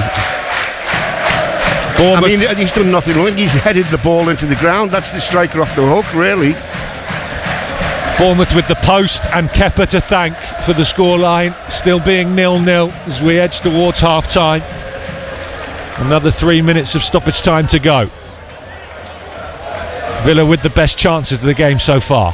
Howson to Kirkes, left side of the box, chests it down to the byline, square ball, no one in red and black there to fire it home. There's only 2 in the box. And then Howson with a heavy touch just outside the centre circle. Free kick to the Cherries off the ball. Tyler Adams was brought down. Howson takes it quickly to Semenyo. Real pace and intensity to end this first half. Semenyo, square ball to Cook, halfway inside Villa territory. Here's Adam Smith over on the right now, down the line to Tavernier. Tavernier skips back infield under pressure from Dean. Back out to the right, he's just held up by Ramsey. Nothing on for Bournemouth, so they go back to the halfway line in Zabani. Here's Tyler Adams just outside the centre circle. Square ball to the left in Howson, 35 yards out. Back infield they work it to Scott and Tyler Adams. Oh, and that's a poor pass from Howson. He's given it straight to Ramsey on the halfway line. Ramsey sprinting forward. He's been brought down by Adam Smith, and he's straight up and in the face of Adam Smith. It's a yellow card for Adam Smith. Tactical foul from Smith. He can have no complaints, but the reaction from Ramsey unnecessary, really. There's a yellow card for Martinez, the Villa goalkeeper, because he is all the way inside the Bournemouth half. Why he's had to sprint that far forward to get involved, I don't know. And now Ramsey's being called over. And if he put any sign of a headbutt in there, he's going to be in real trouble. He definitely went head to head with Adam Smith. Yellow card for Jacob Ramsey. Willow? I'm just waiting for the replay. No, they ain't got one. They're not showing you the key moment when he puts his head in. I didn't see it. Got to be careful now, Adam. The Bournemouth fans are singing to Jacob Ramsey, "You're going to cry in a minute." He really wasn't very happy with that tackle, was he? It's because he was flying through on goal. So providing we saw the yellow cards which were being shown all over the place there by Stuart Atwell to the right people, it was Martinez, Ramsey and Smith in the book, and it's a free kick to Villa. We have got a minute of stoppage time at the end of this first half left. BBC Radio Solent, BBC Sounds. Asensio, left-footed cross to the box. Mings gets up and wins the header again. Semenyo into the second header, and he's going to try and keep it in, and he does by the corner flag. He gets lucky, misses the first clearance, but it falls into his path away from Matty Cash, and Semenyo's still trying to dribble out of trouble. He's still going, Semenyo, but he's given it away. Here's Rodgers, low ball into the front post, and it's gone in all the way past Kepa. There might have been a touch on the way in from Ollie Watkins. Anton Semenyo didn't get the ball clear on the wing, and Villa make Bournemouth pay deep into first half stoppage time. Bournemouth 0, Villa 1. Well, it's one of them situations where he does fantastic to get out of the corner, Semenyo. But the bit that goes against him is he tries to get a nutmegs on the fullback who wins it back. It's always going to be a difficult one. I was right behind that.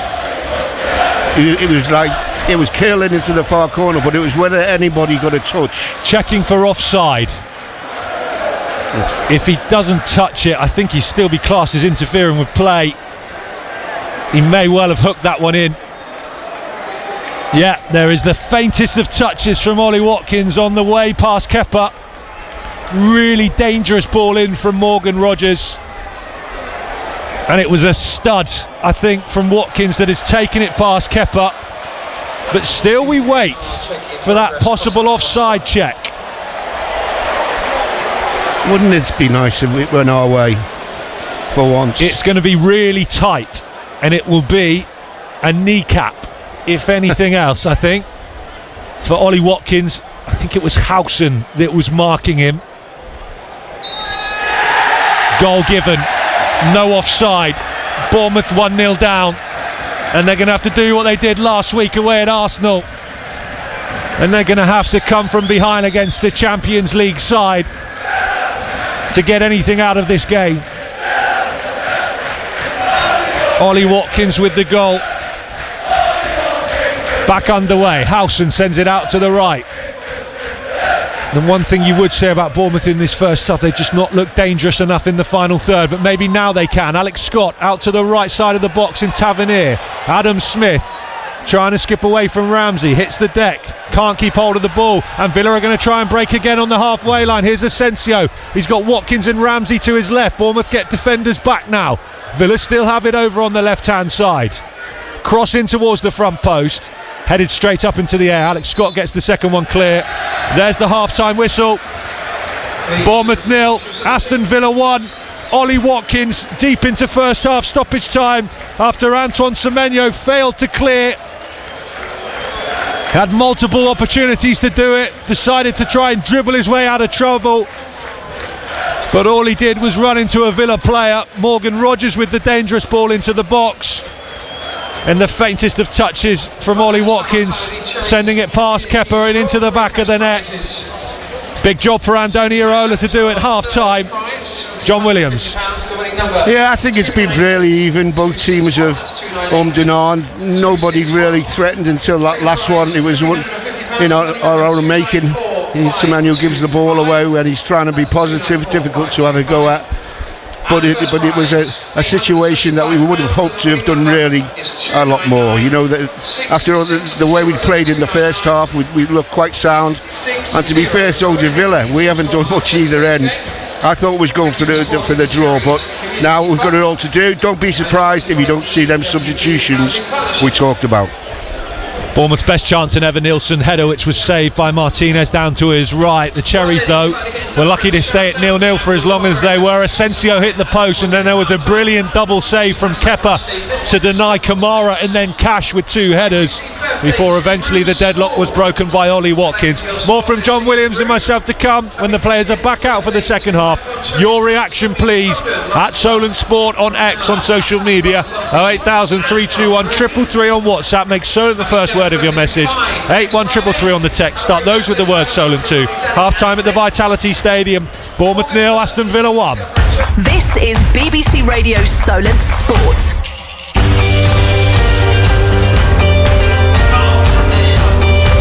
Kirk says not a great football match due to multiple stoppages, a lack of tempo and a surface that replicates an ice rink. Because Cherries have to come back from behind once more. Here's Rodgers into the front post, and it's gone in all the way past Kepa. Anton Semenyo didn't get the ball clear on the wing, and Villa make Bournemouth pay deep into first half stoppage time. Bournemouth 0, Villa 1.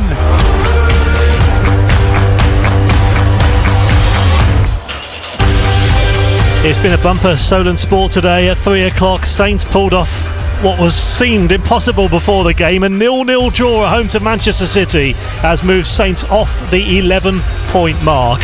So they are officially not the worst team in Premier League history, along with Derby. That belongs to Derby alone still from 2008. Genepo Magic says Wellington man of the match.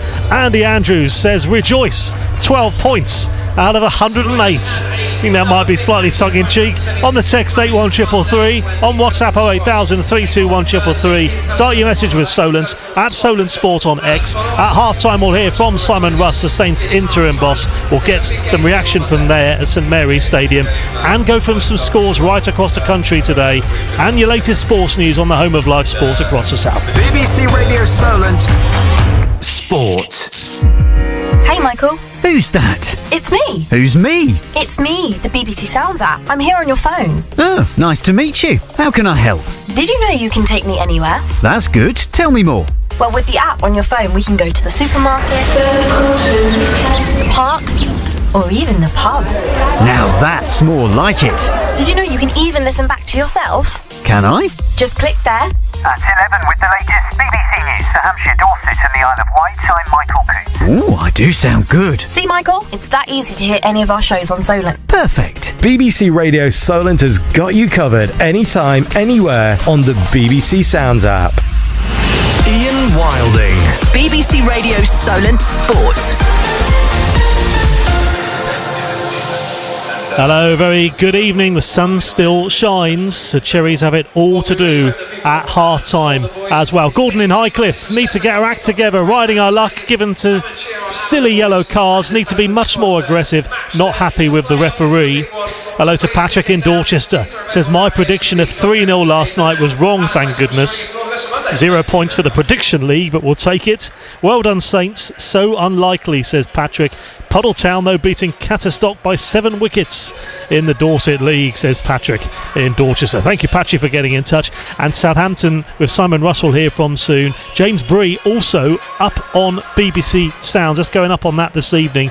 And a reminder that if you subscribe to all of our BBC Sounds content, as long as you keep your push notifications on, you'll get a notification as soon as everything's uploaded. That includes the Cherries later, Saints reaction, and Going Home with Adam and Joe episode. I imagine they were a bit happier than they've been at times this season after that 0-0 draw as part of our BBC Sounds series. Or you can search Bournemouth, Southampton or Portsmouth into BBC Sounds to get all of your content as well.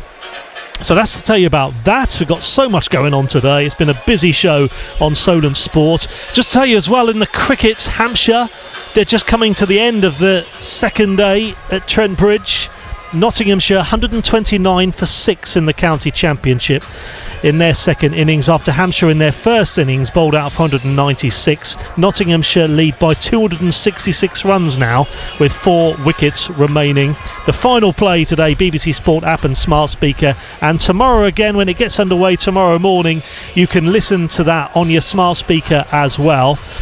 Just ask BBC Sounds to play Hampshire, or I should say Nottinghamshire versus Hampshire, day 3. So that's tomorrow. Hampshire women also in action tomorrow at Utilita Bowl in the cricket. So that's also available BBC Sport app and websites. That's Hampshire women against Essex tomorrow from 11 o'clock. That's in the Metro Bank One Day Cup. So that's all to come tomorrow. So it's going to be another busy day on the home of live sport across the south. Just tell you about scores today then in the Premier League. It finished Fulham 1, Everton 3. Fulham did take the lead. Everton coming back to pick up a big 3 points there. It means that Fulham stay 11th and their Europa League hopes look all but over really, still on 51 points behind Bournemouth in the table.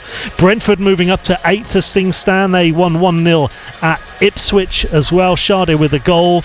And Wolves 0, Brighton 2. Successive defeats for Wolves, but it means that Brighton have moved above Bournemouth in the table going into this game as well. Brighton and Brentford on 55 points each, and Bournemouth as things stand staying on 53 from 36 games, but a whole second half to come for you live on Solent Sport, on your smart speaker, BBC Sounds as well as all BBC Radio Solent frequencies.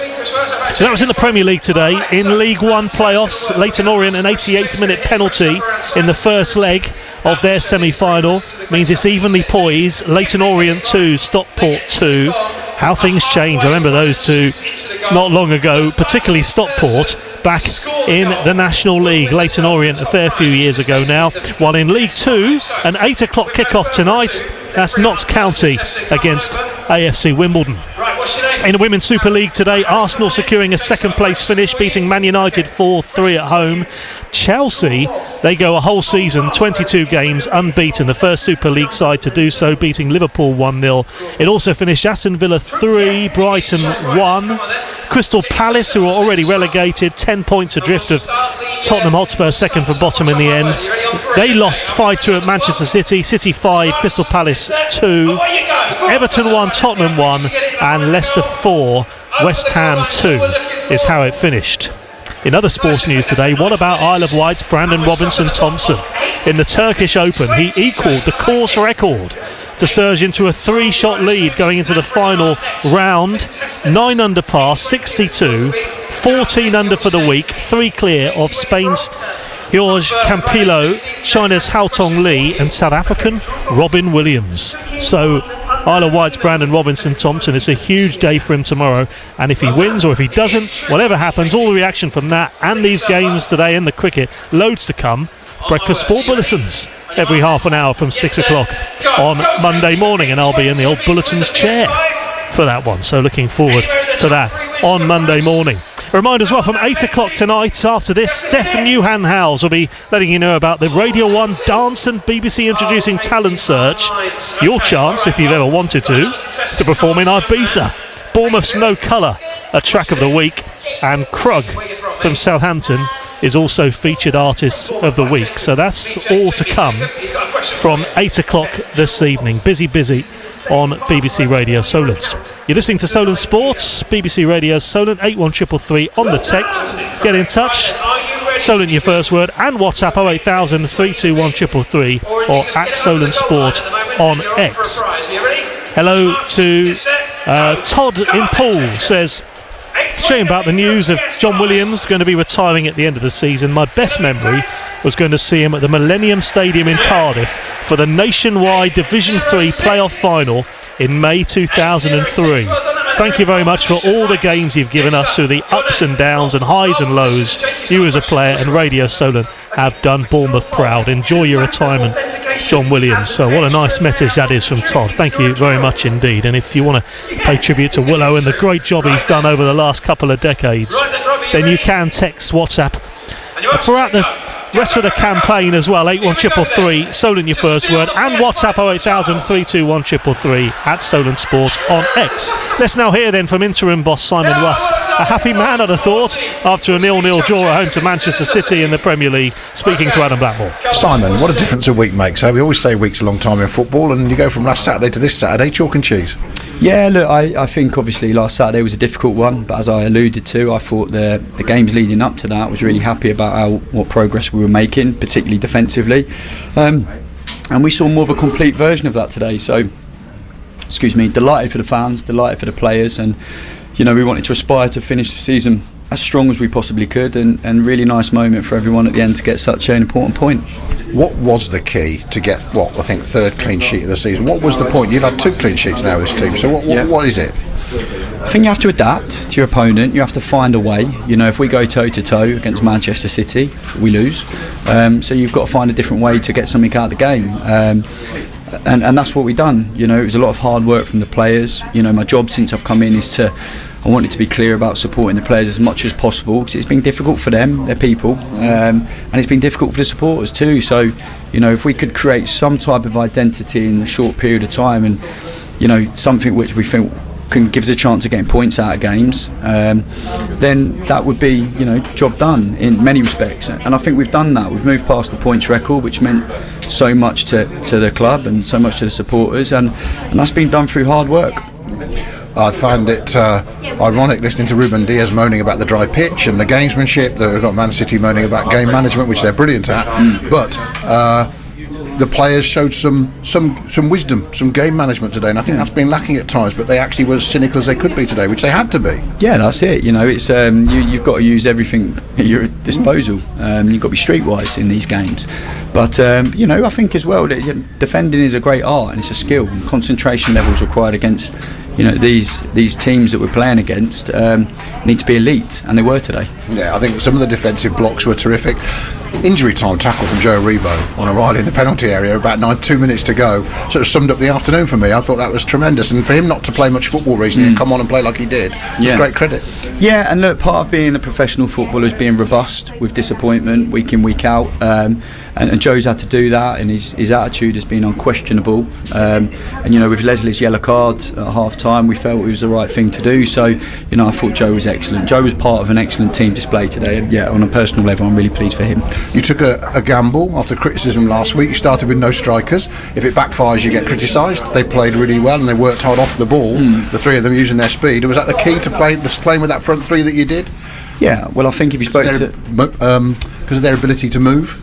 Well, I think if you spoke to Camaldine, he wouldn't necessarily agree that he's never played number 9 in his career. Yeah. So we did start with a striker, from my perspective. But it's about adapting. It's about looking at what attributes individuals will have in key moments in the game. And also, I thought Tyler Diblin's work rate today and his endeavour, for such a young man in such a big game. Yeah, brilliant. And that's great for his learning and development as well.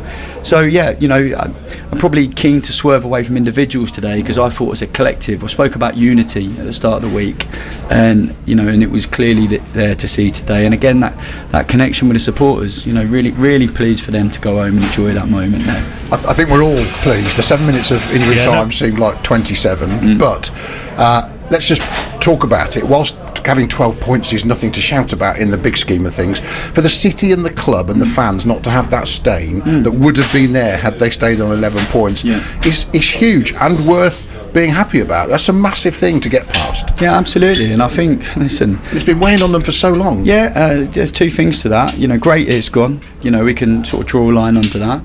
But also, in terms of pride and identity, it's, to a certain extent, you can't care about what anyone else says or thinks. And we have to be quite single-minded in our approach, and as a football club as well. And hopefully today it's a big step forward, and we want to finish the season as well as possible. We want to give the fans something to really get behind. And I think overall we've done that, in these short amount of games. We were gutted last week, absolutely gutted, but we draw a line under that, and I think we focus on what was brilliant today, and there was lots of brilliant today. Just finally, do you think the players will enjoy the last couple of weeks knowing that they haven't got that thing on their back weighing them down, that 11 points? Could it actually help them in the next 2 games? Well, I think we just again, this is the Premier League, and we need to go and perform well next week. Not going to get too carried away either way. We train, we work hard, and we see where it takes us next week. Interim boss of Southampton, Simon Rusk. James Bree's also been speaking to Adam Blackmore. That going up on BBC Sounds this evening, as well as Going Home with Adam and Joe. The Bournemouth players are out. We've been waiting a while for the Villa players to arrive. Pompey Dave says, well done Bournemouth for a great season, whatever happens. So it's a 6-hour bumper show. It started with Southampton 0, Manchester City 0.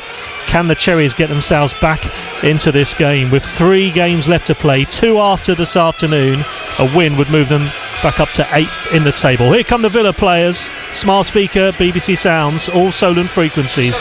Your commentary team, John Williams and Jordan Clark. Yeah, Villa making Bournemouth wait.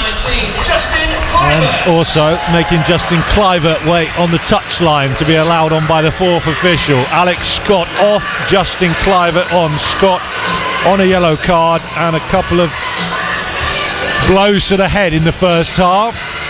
Justin Kluivert, Bournemouth's top goal scorer, with 45 minutes to make a big impact as they look to get themselves back in this match. Ollie Watkins' goal in the 6th minute of first half stoppage time, after Antoine Semenyo failed to clear, separating the two teams. 45 minutes, you feel really, I think, John Williams, for Bournemouth to keep their European hopes alive. Yes, yeah, I think we'll see more subs, by the way. I knew that one was sort of coming by the fact that he'd been booked, hadn't he? Couldn't risk him. Referee Stuart Atwell gets us back underway in the second half. Bournemouth 0, Aston Villa 1 at the Vitality Stadium. BBC Radio Solent and BBC Sounds. The Cherries red and black tops, black shorts and black socks, shooting from our left to right in this first half. Here are Aston Villa at the other end. Dean to the byline, square ball, looking for Jacob Ramsey, not dealt with by Bournemouth. Here's Kamara, edge of the box, shoots low, past Kepa and wide, goal kick. Still Bournemouth 0, Aston Villa 1, but a lively start from the visitors. Yeah, they caught us on the off there, gave the ball back to them twice. Bournemouth shooting towards the Ted McDougall South Stand in this second half after they were turned around, with Villa winning the toss at the start of this game. Aston Villa in white tops, white shorts and white socks, their away kit, shooting from our right to left towards the Steve Fletcher North Stand. And commentating from the main stand here at the Vitality Stadium. Bournemouth, Kepa in goal. Adam Smith on his 400th appearance for the club at right back, alongside Zabani, Howson and Kirkes in that back four from right to left. Tyler Adams and Lewis Cook in midfield. Justin Kluivert on in the number 10 role now for this second half. Semenyo and Tavernier, the two wide men, with Evan Nilsson in the number 9 role up top. Adam Smith is on a yellow card from the first half. Bournemouth's bench are Rojo, Senesi, Brooks, he's already on, Soler, Jefferson Hill, Winterburn and Will Dennis, the substitute goalkeeper. Diagonal ball from the Cherries out to the left, and Semenyo, who chests it down and brings it under control, dribbles down the byline. Not dealt with. Here's Kluivert inside the box. Great feed from Kluivert. He's put it wide. Goal kick. Oh, he skipped past the first defender and then he couldn't get the shot on target. Well, that was amazing skill by Kluivert. He is an absolute handful. Yeah, he has a little Maisie. Oh, he just takes that extra touch, doesn't he? Martinez did really well, Willow. Look at the replay from the other side of the pitch. He closed the angle down, and Kluivert was looking for the penalty. He didn't try and shoot in the end. He smashed it straight out of play and then hit the deck looking for the penalty. Martinez knew what he was about to do and pulled out of the sliding challenge. John Williams is smiling at me because he just said to me literally before we came back on the air, Kluivert's going to win Bournemouth the penalty. What are you guessing? Mystic Meg here was almost spot on with Kluivert's first touch. Aston Villa then, Martinez in goal, Cash, Konsa, Mings and Dean the back four from right to left, Kamara and Onana in midfield, Asensio in the 10, Ramsey and Rogers the two wide men. Ollie Watkins is up front. Goal scorer, Villa have Martinez, Asensio and Ramsey on yellow cards. Ball into the Villa box. Tyrone Mings, the former Bournemouth defender, comes across and gets it ahead of Evan Nilsson. Evan Nilsson with a shoulder barge into the back of Mings, who hits the deck, and the assistant referee down to our right flags for a foul against the Cherries. Yeah, no need for that one, and maybe a bit of frustration still in there. Villa's bench: Disasi, Torres, Matson, Garcia, Barkley, Bailey, Mallon, McGinn and Olsen is their sub-goalkeeper. Martinez, their captain and keeper on the pitch, will take this free kick from the left-hand side of his box, and he launches it long. The Argentinian up over the halfway line, headed away by Zabani. Here's Onana on the halfway line, cleared by Zabani again. Then Adam Smith wins the second ball and squeezes it just about to Lewis Cook in the middle of the park, and it's his sliding tackle that gets to the ball first and finds Milos Kerkez over on the left. Howson forward along the ground to Tyler Adams, who immediately turns and faces the Aston Villa goal on the halfway line, sends it out to the left in Semenyo infield to Kluivert looking lively, having just come on. Here he is, edge of the box, out to the left, and he finds Kerkez 8 yards out, cross into the box, looking for Tavernier over his head, and Deans too. Adam Smith will bring it under control, right side of the box, 16 yards out, top of the box now. Tyler Adams can't squeeze it back into Marcus Tavernier, and Aston Villa will come away with it and dribble up towards halfway. They'll send it out to the left, and Ramsey held up on the halfway line by Tyler Adams. He's slipped, and again players are slipping this afternoon like they were against Manchester United last time out of the Vitality. Here's Tavernier to the edge of the box, square ball in. Villa just about deal with it and pass it back to Martinez. You can see the water coming up off the pitch as that ball's rolling along the edge of the 18-yard area away to our right. Good chest down and control by Evan Nilsson. Finds Semenyo, back to Evan Nilsson, doesn't find Evan Nilsson, and Tyrone Mings will clear long and direct. Zabani heads back to Kepa, and he does well, does Ilya Zabani, under pressure from Watkins to find his goalkeeper. Yeah, excellent work by Zabani there.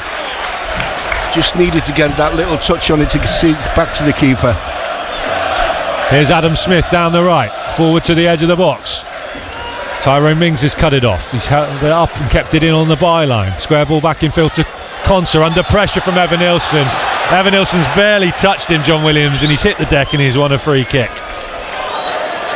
Yeah, you know, I feel like saying to Nilsson, just, you don't really have to foul him there. You don't even need to touch him. Just be in the vicinity of the ball. Just keep the pressure on, but don't make the foul. Bournemouth are pressing high again as Aston Villa play out short from the corner. Here's Onana. Lewis Cook gets a good foot in there. Onana taking risks, trying to dribble away from Lewis Cook. Lewis Cook is still holding him up on the edge of the box. Still Onana dribbles away. Sliding tackle from Cook. Onana goes down. Whistle goes by Stuart Atwell. Home fans are getting frustrated. This game is bitty. Aston Villa are deliberately making it so. And looking at the replays, I mean, it's a foul by Lewis Cook. He can't have too many complaints, but it just breaks the play up. Onana stays down, takes any momentum out of this start to the second half that Bournemouth might have, Willow. He's done well, Cookie, there, because he's a big lad. His flailing arms are all over him. Cookie's trying to get a hook on so he can see the ball and get a foot in. Onana is still down just outside the D of his own 18-yard area. Now he's back up on his feet and he's absolutely fine, as you can probably tell from the ironic cheers from the home Bournemouth fans who are shouting, "You don't know what you're doing." Next weekend's FA Cup final referee Stuart Atwell, which is never a good sign. Trying to jinx him. Martinez takes the free kick short and forward to Kamara.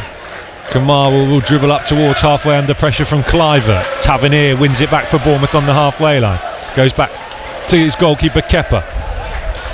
Kepa does well, moves it out of his feet quickly and finds Zabani to the right.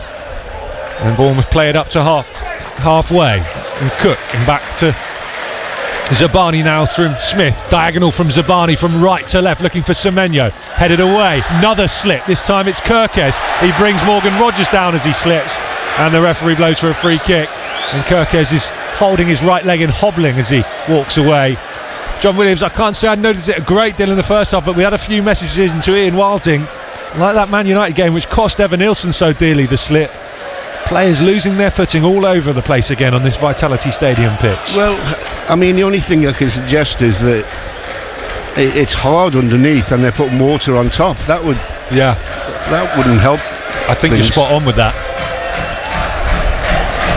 Maybe they need more water. Like an ice rink.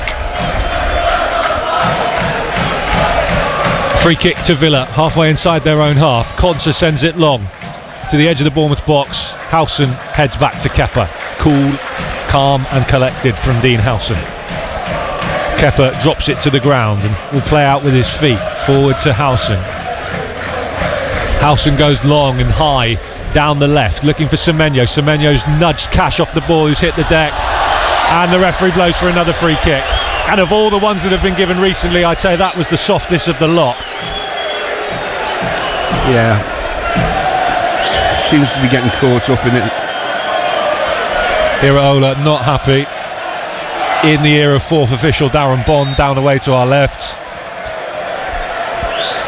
Villa get us back underway. Long ball forward into the Bournemouth half. One back by Smith away from Watkins.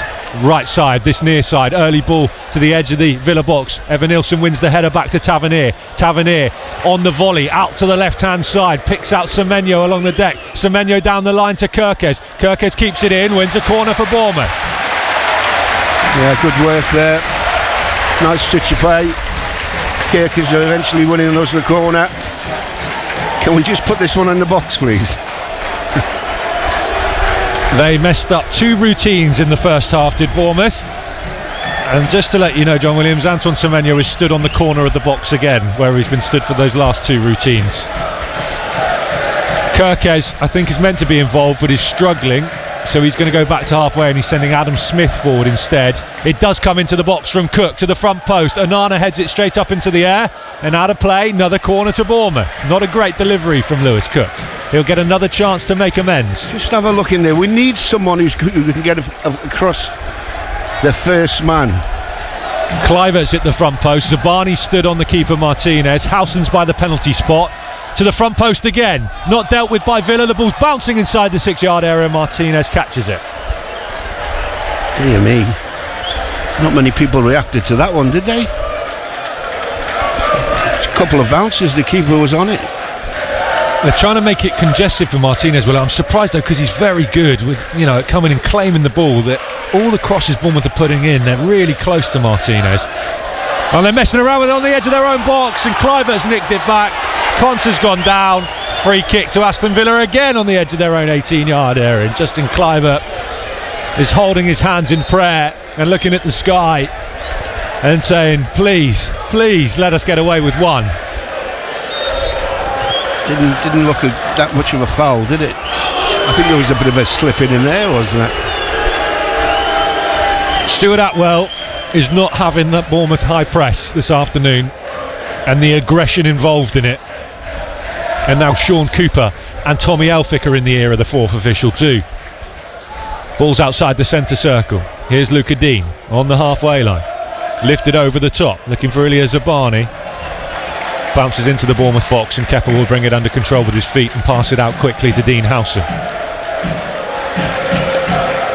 Bournemouth with a draw last time out here against Villa, 2-2, and 2 wins before that, 2-0 and 2-1. Just starting to think about substitutes. I think Tav's been a bit quiet. Straight out of play. I'm thinking David Brooks. Yeah. Your only other attacking options, Jefferson and Winterburn, or you're bringing on a fullback in Araujo or Soler maybe to play higher up. Well, he does like to take Smithy off, doesn't he, in terms of putting Cookie at right back, and he has been booked, so perhaps here you go, that line. Yeah, Tavernier might move central. We've seen that in the last couple of weeks. Maybe Brooks on the wing or into the middle and Kluivert out wide. We've seen that a little bit too. He will tinker with it, especially as long as the scoreline stays like it is. Bournemouth 0, Aston Villa 1, approaching the hour mark at the Vitality Stadium. BBC Radio Solent, the BBC Sounds app across the UK, your smart speakers if you ask them to play BBC Radio Solent. And a warm welcome to you if you're listening around the world via the AFC Bournemouth website. Here's Dean Howson out to the left in Kirkes, 25 yards out. Tight to the touchline in front of the travelling Aston Villa supporters in the East Stand. Howson's in a left winger position at the moment. Lays it forward to Kirkes. Kirkes is cross in. Blocked by Kamara behind. Another corner to Bournemouth. Their third of this second half. Yeah, building a little bit of pressure, but it's not prompting any sort of panic by Aston Villa.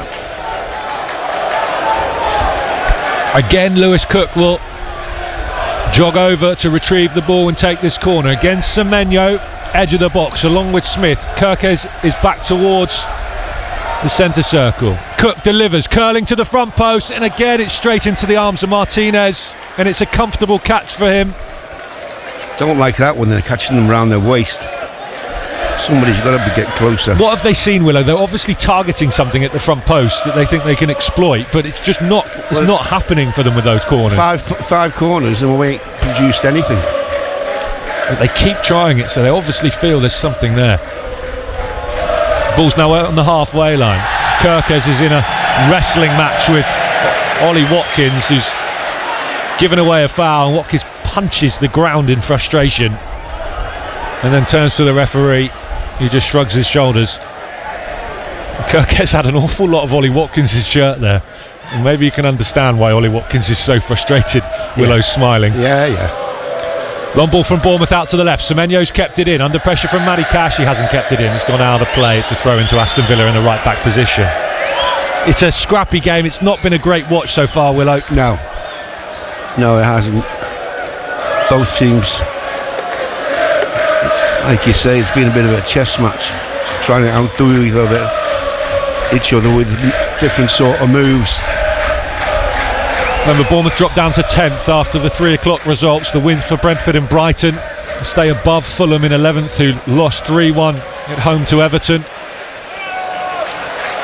So a point not enough to change Bournemouth's league position. A win would take them back up to 8th. They've got 30 minutes, half an hour, to find a couple of goals. What was he more giving frustration, there? Another free kick given against Bournemouth. Marcus Tavernier with the foul on Luca Dean. Tommy Elphick furious. Andoni Iraola furious. In the ear again as the fourth official, Darren Bond. It's like he's the only one on that occasion who's seen the incident. Nobody else was interested in it being a free kick or a foul. Game's just not flowing. Even the hint of an aggressive tackle from Bournemouth this evening is being penalised. Asensio diagonal with the free kick out to the right. Matty Cash has to head it up into the sky because there was too much fizz on it for him. Then Semenyo into the second header. There's a high foot from Onana on Justin Kluivert. Free kick to the Cherries. Tavernier's been given the nod to swap wings, I think, with Semenyo. Right. But they're just going to hold off until this play is over with. Bournemouth passing it around along their back line at the moment. Halfway inside their own half. Forward from Zabani to the feet of Evan Nilsson. Evan Nilsson under pressure from Mings. Stops it dead and then draws the foul in from Mings. Free kick to the Cherries just outside the centre circle. Taken square to the left in Howson. Howson dribbling forward. Finds Semenyo. Left side of the Villa box. Square ball in looking for Kluivert. Caught off by Onana. Out of play. Throw into the Cherries. And Semenyo's just been given the signal from Andoni Iraola. Long throw. And Semenyo, they've got the towel over there ready. The old beer mat is being used to dry off the football on the cone. Semenyo sits down again on the advertising boards in front of the Villa fans opposite us. 18 yards out, left side. Long throw into the box. Martinez comes out and plucks it out of the sky again. And Bournemouth just aren't learning their lessons with the big Argentinian. He gobbles everything up that comes into the box and they keep putting it too close to him. John Williams. Well, the first thing, you've got to put a blocker on him, and the second thing is throw it to the penalty spot, not to the near post if he's catching them. Onana inside the centre circle. Skips away from Lewis Cook. Evan Nilsson's trying to get back but can't. Onana's still going. Play on, says the referee, as he has his ankles clipped by Evan Nilsson. Luca Dean's down the left. Ball into the box looking for Morgan Rogers. Ilya Zabani comes across, puts it out of play. Throw into Aston Villa. Andoni Iraola returns to his dugout, takes out a bit of paper from his pocket and starts to write some notes down. Bournemouth have got Araujo, Brooks, Jefferson warming up away to our left. Marcos Senesi's out there too. Long throw for Villa now, about to come in from Luca Dean. He leans back on the advertising boards. Still we wait. Referee's trying to give him the hurry up, and still Luca Dean tries to take some time out of the game. launches it into the box, flicked on by Mings but not well enough. Zabani wins the second header and Justin Kluivert gets there first. Luca Dean brings him down, free kick to Bournemouth. I'm not sure that was a foul. I think it was clever though from Kluivert. He created, can we say that? Created the foul. Invented? He ran into the player and then fell to the ground beautifully afterwards. One back, Lewis Cook on the halfway line. His ball forward is cut off. Luca Dean has it now and goes back to Martinez. And you have to say Aston Villa, Willow, having taken that 1-0 lead, are looking pretty comfortable now, just controlling it. And they're now playing along their own 6-yard line. And Tyrone Mings is now by the corner flag away to our left. His clearance is charged down by Evan Nilsson. Out of play. Throw into Villa. I'm afraid I'd have to agree with that. They look, as the game goes on, more and more comfortable. But that's not to say that we can't. While it's 1-0, we're always got a chance. There's always a threat. Subs coming on. David Brooks is preparing to come on for Bournemouth. I think it's just the one change. I can't see anyone else at the moment to try and unlock this Aston Villa defence. And again, it's such a tight game. He's the kind of player that can create something like that. Just a moment of magic. That's what Bournemouth need, really. Do you know Evan Nielsen? You know, centre forwards, they're generally pretty bright people, you know, in the head as well as feet and body. Why they get done for offside by half a yard is beyond me. Martinez, long ball forward from the back from Villa to the edge of the Bournemouth box. Watkins is battling with Zabani on the edge of the area. He's been pushed wide left by the corner flag now. Zabani still marking Watkins. Villa are about to introduce John McGinn too. Here's Onana. Watkins has done well to shift it infield to Onana. And then they find Konsa just outside the centre circle. He lifts it out to the right in the air, and Mati Kashi brings it under control. Square ball infield to Kamara. Onana again now, about 25 yards out, central position. Back to his right, he finds the pass to Kamara. And then Mati Cash, 18 yards out, right side of the Bournemouth box, cross into the area. Dean Howson heads away and clears the 18-yard box. And then Marcus Tavernier brings it under control and gets away from Mati Cash and sends it down the line. And Kluivert is flying forward now down the left. He's got Evan Nilsson ahead of him. Villa have got men back in numbers now, so Kluivert just checks back towards the halfway line, holds up the play, waits for more support to arrive. Tavernier does down the left, early cross in, charged down by Kamara, corner to Bournemouth. He's made an impact, Kluivert, already, hasn't he? He's such a lively spirit on the pitch. Yeah, he definitely has. Evan Nilsson just drops down to his haunches inside the 6-yard area and try and get his breath back after that sprint forward for that attack. Still we wait for the changes to be made. David Brooks any moment now. Double change for Villa, John McGinn and someone else who I can't see down behind the dugouts at the moment, about to come on. Meanwhile, corner to the Cherries. Can they get a set piece right this afternoon? Lewis Cook places it down. This will be right-footed, in swinging. Again, it's to the back post and headed away. I say again, all the rest have gone to the front post. It looked like it was travelling in that direction, but it kept going and going, looking for Evan Nilsson. But Villa did well to clear. And it's on the halfway line now with Milos Kerkez. Kerkez hooks it back into the Villa half. Adam Smith chests it down to Evan Nilsson. Evan Nilsson brings it under control, under pressure from Asensio. And away from Asensio. Asensio fouls. Free kick to Bournemouth. Remember, he's on a yellow card. Free kick to the Cherries. Just a free kick. Still we wait for the changes. Who kicked the ball away? Not sure. Didn't see. I think it's going to be Pal Torres who's going to come on for Villa too. Away to our left, but still we wait because Iraola wants this free kick first, and so does Emery. It is halfway inside the Villa half. It's to the right of centre. It's Lewis Cook and Marcus Tavernier stood over it. Dean Howson is to the edge of the box with Zabani, been sent forward. It's going to be the right foot of Cook. It's curling, it drops inside the area. Semenyo has it now edge of the box. Squeeze for room. Tyler Adams works it back out to the right, and Tavernier curls a cross in, deflects off of Ramsey straight up into the air. And out of play, throwing to Bournemouth down this near right hand side. Tavernier takes it quickly. Infield to Cook. Cook Turns away from Asensio and then back towards the centre circle and Tyler Adams. Here's Antoine Semenyo. Semenyo will lay it out to the right and Marcus Tavernier. Tavernier goes back to Cook and there's space for Smith down the right. He looks up, delivers a cross in. Evan Nielsen heads goalwards, held well wide. Goal kick. Still Bournemouth 0, Aston Villa 1. We're approaching the final 20 minutes of this game. Changes coming up for both sides. Double substitution for Aston Villa. John McGinn is coming on from Marco Asensio. 7, John McGinn. And they're also bringing Pau Torres on for Tyrone Mings at centre back, so like for like. And Mings, the former Cherries player, is being booed off. That is all to do with his collision with Alex Scott in the first half, where his elbow caught Scott flush in the face. It was deemed accidental. Yeah. And on comes David to Brooks for Bournemouth. Lewis Cook takes the captain's armband. Adam Smith, 400th appearance for the Cherries is done. Not a yellow card, remember. Fantastic achievement. So Cook to right back. Brooks has gone central. Semenyo's down the right now. Tavernier's down the left. Kluivert still in the 10.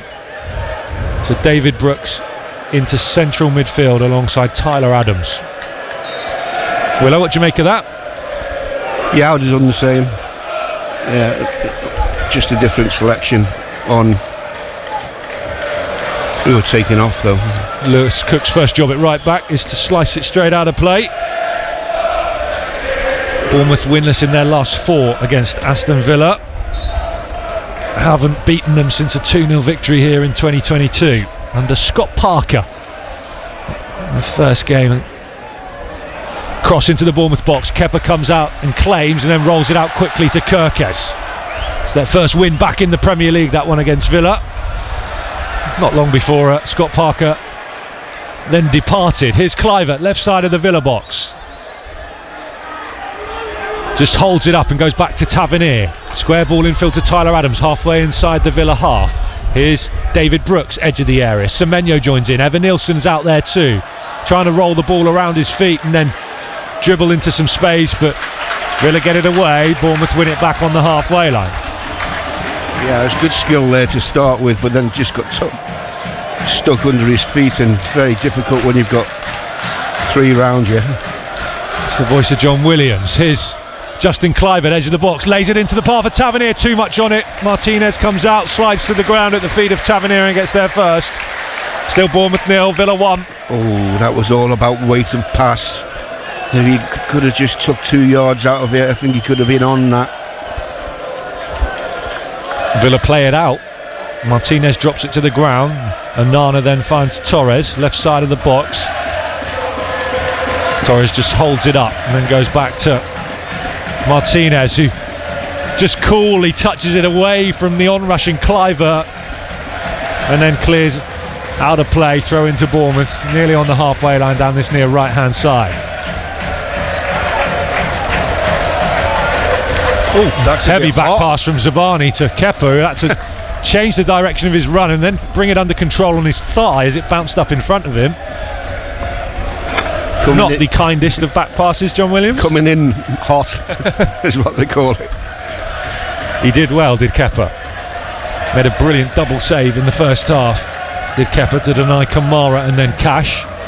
Here's Kluivert trying to play Cook down the right hand side, cut off and telegraphed by Ramsey, and Villa have it just outside the centre circle, inside their own half at the moment, and Ramsey will send it out to the right and Konsa back in field to Ramsey again.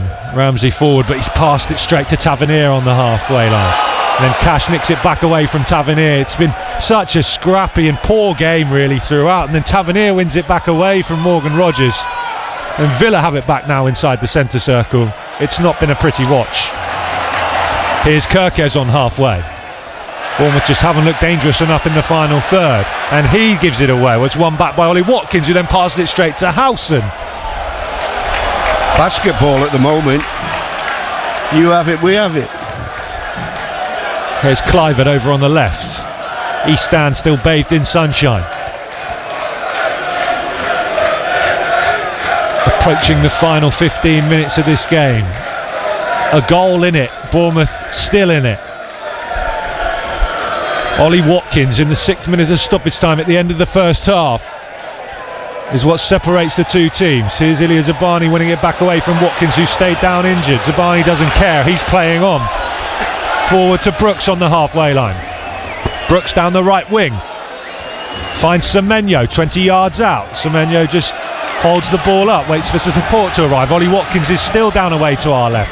Forward from Brooks to the edge of the box. Evanilson slips over, but does release it back to Brooks, who then sends it out to the left, and Kirkes. Howson finds Tavernier infield and square, about 25 yards out to Kluivert, and they work it from left to right now in Adams.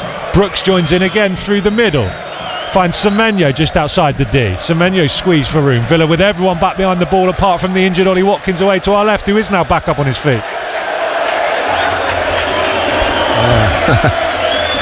I think he knew what he was doing. Here's Tavernier down the left, down the line, he finds Kluivert, appeals for offside from Villa. Ball into the box from Tavernier, cleared at the front post by Konsa. Flag stayed down as it always does these days. Here's Kirkes, forward to Kluivert. Kluivert down the line to Kirkes to the byline. Square ball in, cut off by Villa behind. Corner to Bournemouth, and they need to keep this one away from Martinez.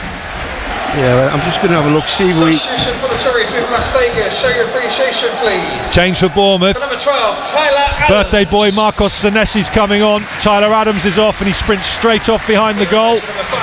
On comes Senesi. Is he going up top, Willow? Lewis Cook is coming over now to say, what's going on here? How are we going to play? 3 centre-backs and wing-backs, I think, is the message from Sean Cooper and Tommy Elphick. 5, yeah. Cook's off the corners. Justin Kluivert's going to take this one.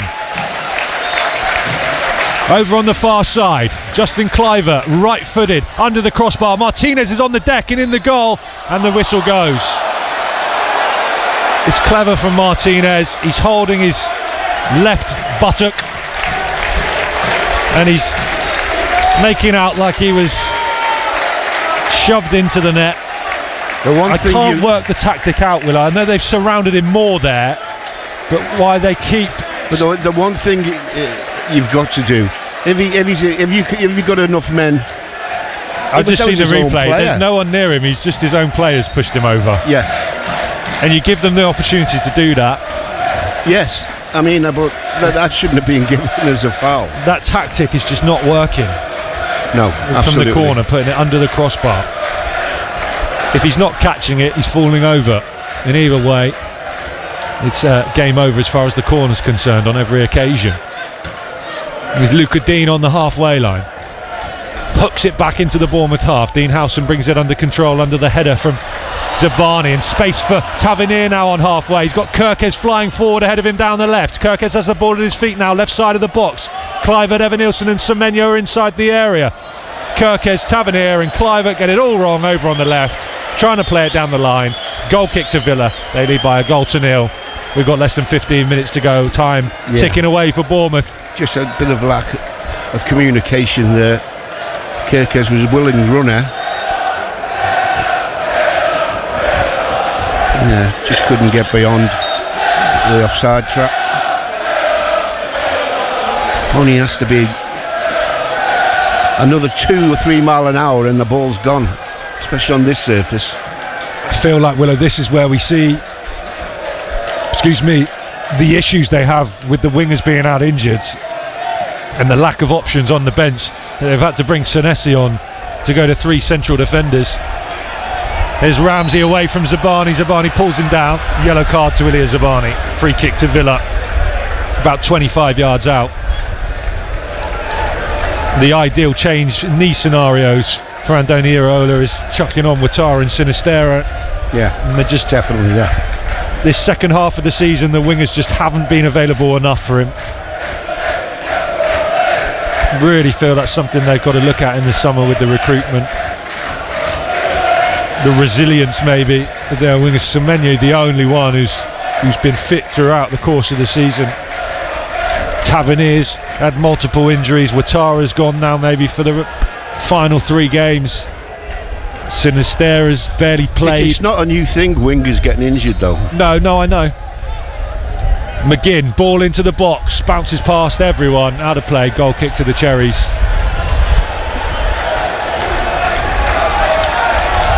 Trying to break out here, but it's not going to happen. And you're right, maybe whoever they sign, the style of play that Bournemouth have in the running that the wingers put in the intensity they play at, maybe whoever they sign, they're going to have injuries cropping up over the course of a season. Maybe they need to sign 6 wingers.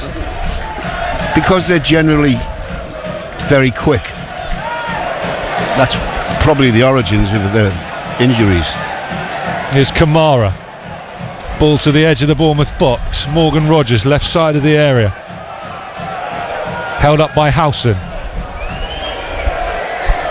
Still Morgan Rogers has it. Doesn't get past Dean Howson. Howson wins it back. Wants a free kick. Gets pushed over by Morgan Rogers. Referee says no. He's barely given Bournemouth anything this afternoon, and he's not giving them that one either.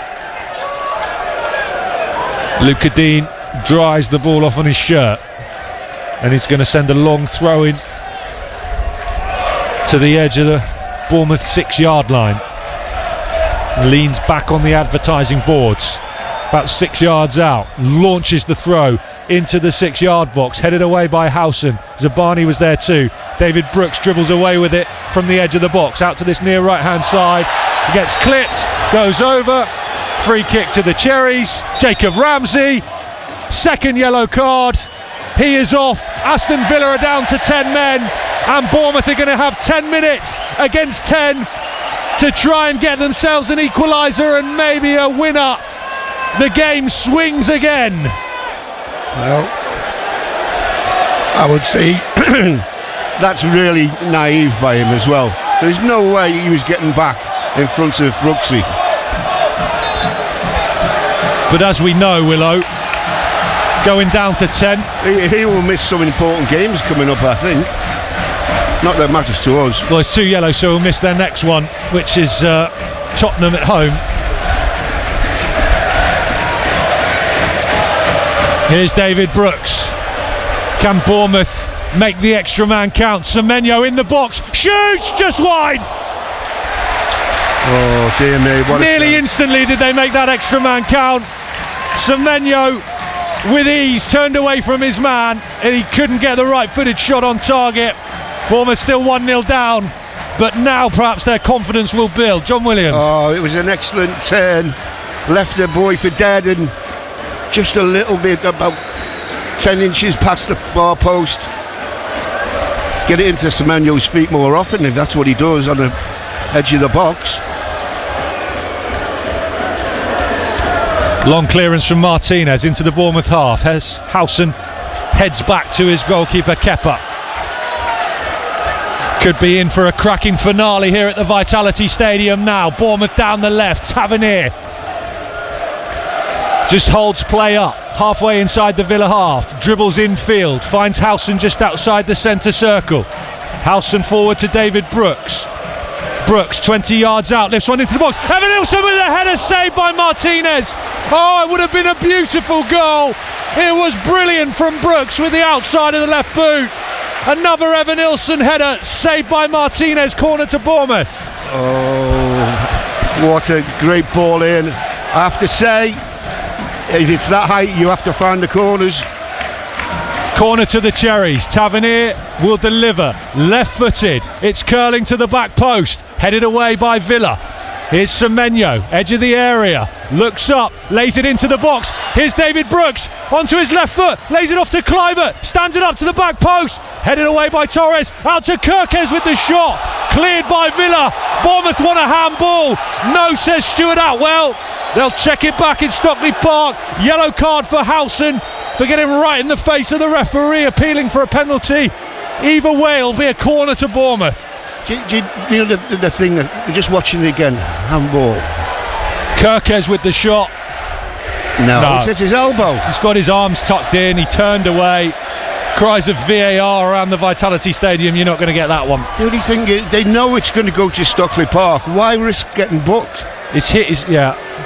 Oh, it's the emotion of it for Howson, isn't it? I've been there and done it myself, of course. Both Bournemouth centre-backs on yellow cards now. Corner to the Cherries. Check complete. Not that they really needed one. Kluivert will deliver over on the right. It's curling. It's under the crossbar. Senesi's gone down inside the box along with Kamara. Stuart Atwell's blown his whistle. And he's calling both players over, I think. No idea what happened. It was out of my eye line looking at the corner being taken. I was watching the goalkeeper. All sorts of shenanigans have been going on inside the box today. The ball's back with Kluivert. They're going to retake the corner. Stuart Atwell coming in for some flack again. At the one time, I was determined to see the goalkeeper who was just faking stuff. If Bournemouth nick one here, Willow, you really feel they could go on and get a second. Absolutely. The atmosphere in this place will really lift. But they've got to find that equaliser first. They've got 6 minutes plus stoppage time to go. Aston Villa are down to 10. Jacob Ramsey's been sent off for 2 yellow cards. Taken quick by Kluivert and Shaw. Semenyo crosses to the back post. Poor from Semenyo. Really poor. Out of play. Goal kick to Villa. Something was going on inside the box again then because the fans were irate around us. Ivan Nielsen it was. He got pushed. Change coming up for Bournemouth. Julian Araujo's going to come on for the Cherries. Another interesting change from Andoni Iraola. He's got Daniel Jefferson on there. Ben Winterburn, an attacking midfielder. He's going for the right back, and Jefferson too, in fact, who's just appeared with his tracksuit off from the dugout. Red and black top on, ready to go. Long clearance from the goal kick by Martinez. Bournemouth 0, Villa 1. BBC Radio Solent, BBC Sounds. They've got to be alert at the other end. Morgan Rogers into the box. Howson gets a foot in there, and then Lewis Cook. But it's with McGinn on the edge of the area. Finds Onana just inside the Bournemouth box, right side of it. Lifts one goalwards. Kepa comes out and smothers it. Alert to the danger, and then bowls it out quickly to the left in Kirkes. And Kirkes has got room and space to fly into. Passes it forward into the Villa half and finds Kluivert down the line. Over in front of the East stand, Kluivert skips in onto his right foot. Back to Kirkes, left side of the box. Cross in to Zabani with the header goalwards. Straight into the arms of Martinez. Brooksy's on the edge of the box. The right one was just to set it up for Brooksy. Look, he's never going to score from that far out. Never getting enough power, Willow. No. Never getting enough distance away from Martinez to trouble him. Yeah, Brooksy was just waiting. Still we wait for that double change. Martinez volleys clear. 4 minutes to go. Bournemouth a goal down. Big implications in the race for Europe this result will have after wins for Brentford and Brighton earlier on today. Here's Senesi dribbling forward up towards halfway. Out to Tavernier down the left. Bournemouth have got men forward in big numbers. Tavernier's cross is charged down. Back out to Kirkes. Ball still over on the left. 18 yards out. Tavernier. Back to Kirkes again. And then Lewis Cook, who's over on the left-hand side. Kluivert sprints over there to receive the ball. Here is Kluivert, edge of the box. And Kirkes back out to the left in Tavernier. Tavernier, left-footed cross in. Too close again to Martinez, who just plucks it out of the sky. They're not learning their lessons. No, that one was right down his throat again. He's so confident about coming for them as well. That doesn't help. Still we wait for Martinez to clear from the back. Not that we're in second half stoppage time yet, but Bournemouth have scored 8 goals in second half stoppage time, the most in the Premier League. Aston Villa have conceded 8 in second half stoppage time. Only Southampton have conceded more than Aston Villa at the end of a game. Maybe that'll give you some hope. Can take a centre half off. Double change for the Cherries. Ilya Zabani off. Julian Araujo on. Number 22, Julian Araujo. Second change. Daniel Jefferson on. Milos Kirkes off. Kirkes. 21, Daniel Jefferson. So who's going to left back, Willow? Marcus Tavernier. Villa have got Morgan Rogers sat down inside the centre circle, trying to waste some time. because Ian Matson's about to come on and it is Morgan Rogers who's coming off, so he just thought he'd have a sit down, have a little rest before walking off the side of the pitch. Bournemouth 0, Aston Villa 1 on BBC Radio Solent and BBC Sounds. Ollie Watkins' goal in the 6th minute of first half stoppage time is what's given Villa that lead. The game swung in the 80th minute when Jacob Ramsey was sent off for a second yellow card. Bournemouth unable to make the extra man count so far since that red card. Semenyo has fired just wide, and Zabani has seen his header go straight into the arms of Emiliano Martinez, the Villa goalkeeper. Clock's ticking, time's running out. We've got a minute plus stoppage time to go. Lewis Cook wins the header. Semenyo flicks on. Evan Nilsson with another one. Ball's bouncing around just outside the centre circle, and Villa win it back and give it to McGinn.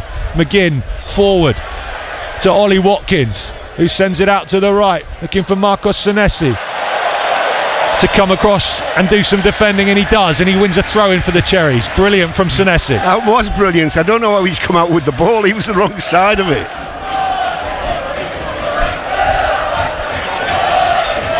Flowen's taken down the line, and Jefferson gets his first touch away from trouble and then switches it to Araujo. Araujo trying to dribble forward is held up by Matson. And here's David Brooks on the halfway line. Tommy Elphick's urging the Bournemouth players forward on the touchline. Brooks to his left, and he finds the feed of Lewis Cook in the captain's armband now for Bournemouth. They'll send it out to the left, and Tavernier 20 yards out. Justin Clivett has it on the touchline. Down the line to Tavernier. Back to Lewis Cook. Cook to the top of the box in the feed of David Brooks. Brooks turns to face the Villa goal, lays it into the area, finds Tavernier. Tavernier almost gives it away, but keeps hold of the ball. Finds Clivett again, just to the left corner of the box. Senesi's there, he lifts one into the area, looking for Jefferson, headed away by Villa. 5 minutes of stoppage time for Bournemouth to find an equaliser. Semenyo down the right touchline, crosses, cut off by Matson, corner to the Cherries. Brooks is going to take it. Oh, because he was going to take it quick then. What's your advice to David Brooks? Keep it away from the keeper. Thank you. David Brooks, right arm up in the air, left-footed corner, curling towards the back post, headed up into the air by Konsa, headed goalwards by Senesi and headed wide, goal kick. Bournemouth a goal down. That was a decent ball in by Brooksy. Bournemouth a goal down, Villa down to 10, Konsa given a yellow card for kicking the ball away. Yeah, that's a pretty immediate thing nowadays, isn't it? As soon as you've kicked it away, you're in the book. 1 minute of the 5 stoppage time gone. Still we wait for the Martinez goal kick. He launches it long into the Bournemouth half. Senesi's beaten to the header by Watkins, but Howson is sweeping up behind him. Howson goes back to Kepa. Kepa under pressure from Watkins with a square ball to his left to Howson. Howson has to go back to Kepa. Not where Bournemouth want to be with 3.5 minutes to go. They'll play it out to Araujo, then back to David Brooks, who's dropped into a centre-back role to receive the pass and try and make something happen for the Cherries. He does dribble up to halfway as Aston Villa retreat. Still David Brooks dribbles forward, sends it out to the left along the ground to Clivett. Clivett, left corner of the box, cuts infield onto his right foot, finds David Brooks again, dinks one over the top, too much on it, into the arms of Martinez, who then falls to the ground. Yeah, as you say, just that little bit extra that makes the ball fly off the turf, through to the keeper. And Evan Nilsson's gone and stood right next to Martinez, who has eventually got to his feet, and he's taking every one of his 6 seconds he's got available before volleying long into the Bournemouth half, all the way through to his opposite number, Kepa. Howson just came across to cut off the run of Ollie Watkins and stop him from putting pressure onto Kepa. And now David Brooks is dribbling forward. Lays it out to the right, Bournemouth a goal down. Ball into the box, headed away by Konsa. David Brooks flicks it back towards Howson on the halfway line. Howson can't find Brooks with the return pass, but Brooks has nicked it away from Ollie Watkins and done well. 2 minutes of stoppage time left. Bournemouth 0, Villa 1. Villa down to 10. Ramsey sent off. Tavernier wins a throw-in over on the left-hand side. Are they going to wait for Semenyo? No, they don't take the long one. They take it quickly to Senesi. Square to the right and Cliver. Even a point could be massive in terms of the end of the season for the Cherries. Brooks to the edge of the box and Cook falls over as he kicks it goalwards, and it's out of play. It's a goal kick to Aston Villa, and the Cherries fans are starting to leave. They don't think that equaliser is coming. No, it's been really difficult, hasn't it? We haven't really unlocked just Semenyo with that turn and shot. It's about the closest we've come. Goal kick to Villa. Martinez just launches it into the Bournemouth half.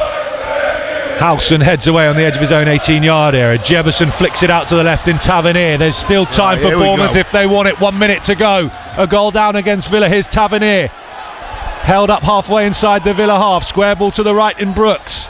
They need something special. They need a moment of magic. Here is Tavernier. Cross into the box, the back post. Semenyo keeps it in. Across the face of goal. And Jefferson's headed over from about a yard out. He was falling over and into the net. It was a really difficult chance.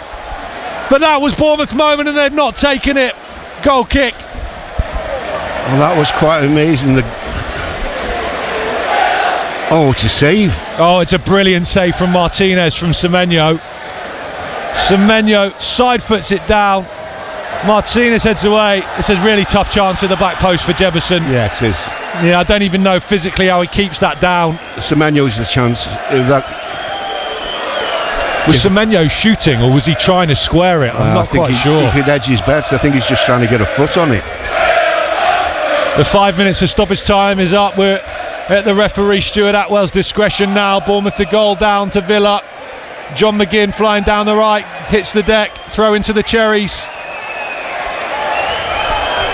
Senesi square to David Brooks. Bournemouth still on the edge of their own 18-yard area. Villa appealing to the referee for the full-time whistle, who duly obliges. Full-time. Bournemouth 0, Aston Villa 1.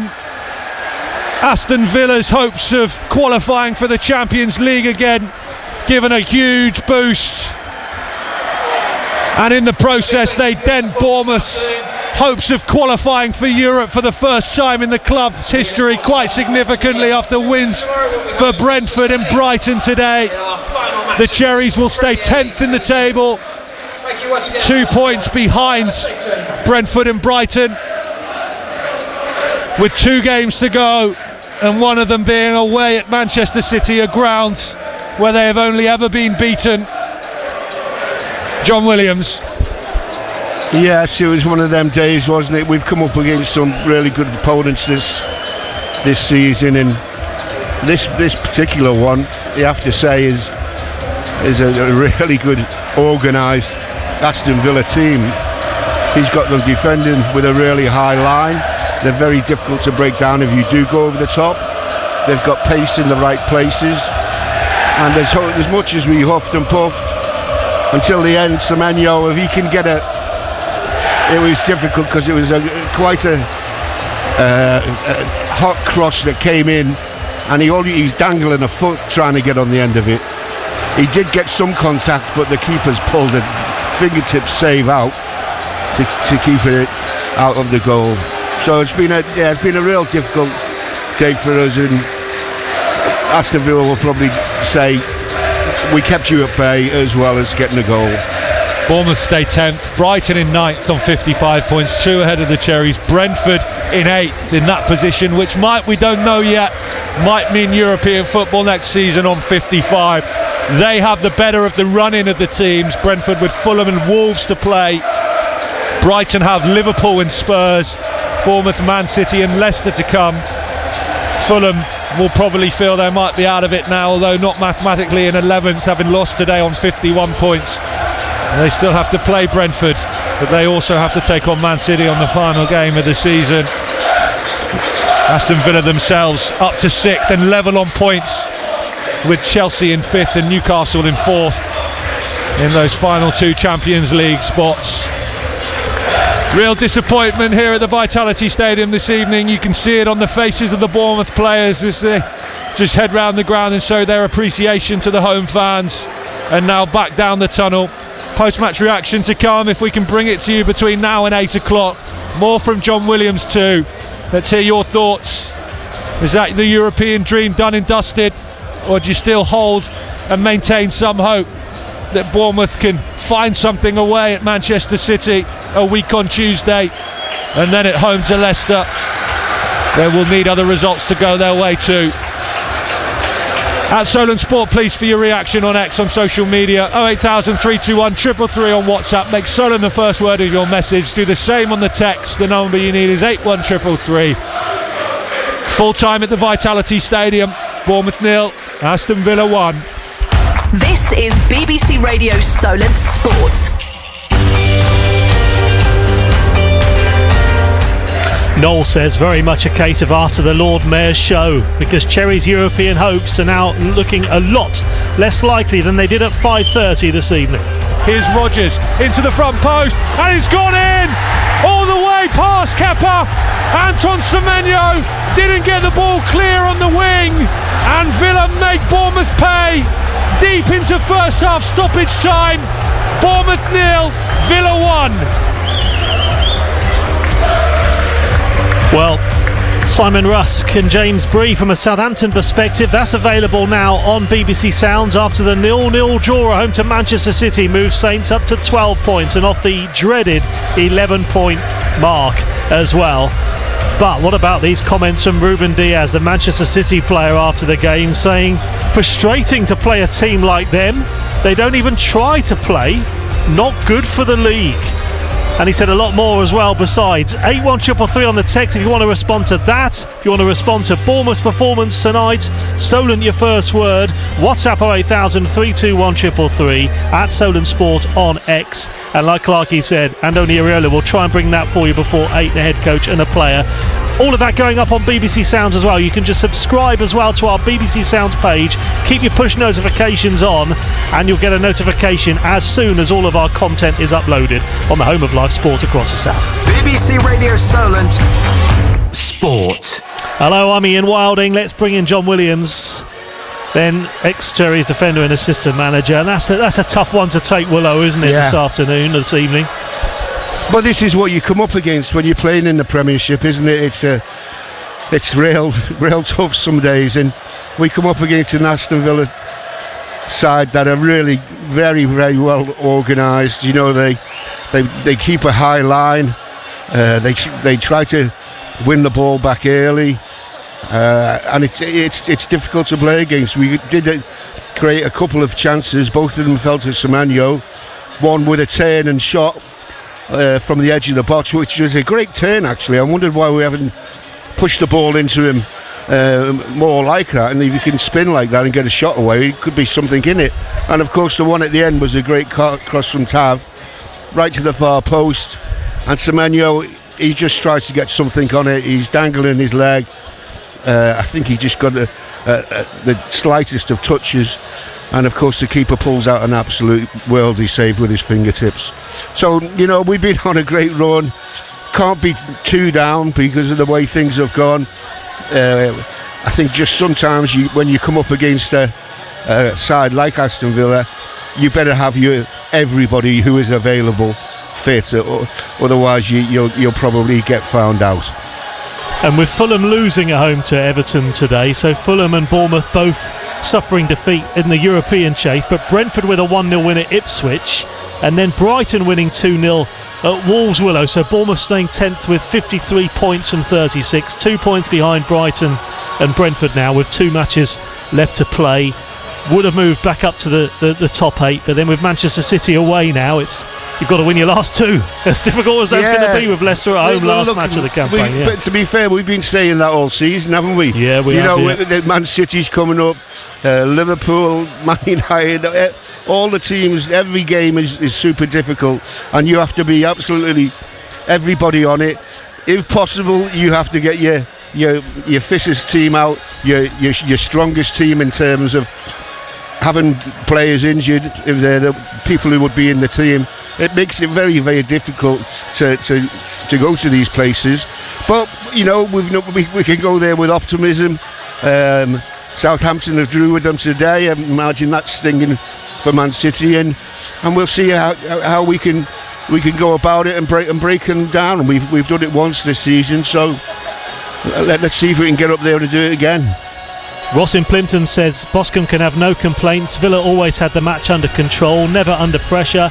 Neil of Swanage, disappointment, very scrappy game. I believe we can beat City and certainly Leicester. Look at Saints today, as Willow just said there. Still a brilliant season for us Cherries fans, whatever happens. And this one says terrible game of football, nothing in the final third, no height, no heart and no fight. Would be a miracle if we get to Europe now. Pompey Dave wishes Willow all the best as well and asks, do you think they'd have a squad for the Premier League and Europe if they were to get there? Solent Sport, BBC Radio Solent, 81333 on the text and on WhatsApp 08000 321 333. Start your message with Solent or at Solent Sport on X. Willow, it's the hope that kills you, isn't it? Really, because of last week, you know, that win at Arsenal, you think, oh, outsiders, and then all of a sudden you think, well, hang on a minute. But that's football for you. Expectation, isn't it? That's what happens with when anything, especially regarding football, when it's going well, you just want to, and your supporters, you push it along too. You just got to keep you want to play, you want to win games, you want to win them well, you want attractive football, and all them things have been happening to us. So we were feeling for the reason being that we're going well, because we've got a feeling that things have been going rather well, and to be in the running with 2 games to go for still a chance in Europe, albeit there'll be tough games, especially the Man City one. It's still a fantastic achievement. There's been so many records broke by this team, this set of players, that it's been just an unbelievable season, and as you know, okay, we'll lick our wounds, especially with this one, because we probably come up with a team against a team that was slightly better on the day, but that's a learning curve, you know, and the players will learn for that, and that's the way things are in the Premier League. You have to be so on it, it's untrue. Well, as Pompey Dave there just asking earlier about, you know, do you think they'd have a squad for the Premier League and Europe if they were to get there, Bournemouth? But at the end of the day, it's a squad that Bournemouth have had two players for each position if everyone was fit, but it's not the biggest squad. So in that sense, the past expectations, maybe looking at that squad at the start of the season, that Cherries have got to that many points. Yeah, you know, if we're looking to go again next season, and I'm sure we are, we'll wait and see if Europe happens or not, but as regards to next season, I'm sure there'll be some sort of recruitment, might be 1 or 2 go out as well, but you know, when they look around and you look at the players that we've been bringing in, you know, Brazilians, things like that over a long period of time. I know I keep harping my back because it's just an incredible journey, incredible trip with this football club that I've had, and it's been a pleasure, absolute pleasure. Well, and 2 more games to go for Bournemouth now, and not another game now for 10 days for that game at Manchester City. Minder in the cricket as well, Hampshire. It finished earlier the second day at Trent Bridge against Nottinghamshire. Nottinghamshire 171 for 6 in their second innings. They lead Hampshire by 308 runs with 4 wickets remaining in their second innings. Hampshire all out earlier for 196 in their first innings, and we'll have commentary tomorrow, as well as Hampshire women in action against Essex. We've got commentary of both of those games on the BBC Sport app, and the men's will also be available for you on your smart speaker as well. We're reflecting to 2 games in the Solent Sport football today. 3 o'clock kickoff, Southampton 0, Manchester City 0, and Bournemouth losing 1-0 at home to Aston Villa. 81333 on the text, make Solent your first word, and on WhatsApp, Solent your first word, 08000 321 333 at Solent Sport on X. So Willow, you know, Manchester City, it's a long way to wait now, isn't it? That time of the season where you think, well, you know, they're coming thick and fast. They've got to wait 10 days now. It's a lot of time to reflect on this result, which is a shame. Yeah, it's kind of strange, isn't it? You know, that this time of the season when everybody's flying around gung-ho game after game, catching up with perhaps some games that were, well, weathered off or that, and all of a sudden we've got to wait 10 days. I mean, I'm sure there'll be some rest and recreation on the menu, and I'm sure there'll be some work as well, but it seems like an opportunity, like you going into these last 2 games where let's be honest, look, we used to look forward to the summer and the break, but this one seems to be going on a little bit longer, and perhaps that's because the reason being that we're in a position where we're chasing things. We're chasing record points. We're chasing Europe, goals against. There's so much stuff and records we can break with these next 2 games. Well, Graham Hicks thinks Stuart Atwell had a very poor game, the referee, and Ashley Grant, Willow, we really need to find a way to play against a low block, says Ashley. It's another poor home game with little to no chance created. Need more depth for next season. And how tough was that? You know, the Aston Villa goal, the old cliche just before half time, a good time to score, 45 plus 6, and then their game management. You know, the team talk changes for them both sides at half time, doesn't it? And Villa making it very difficult after the break.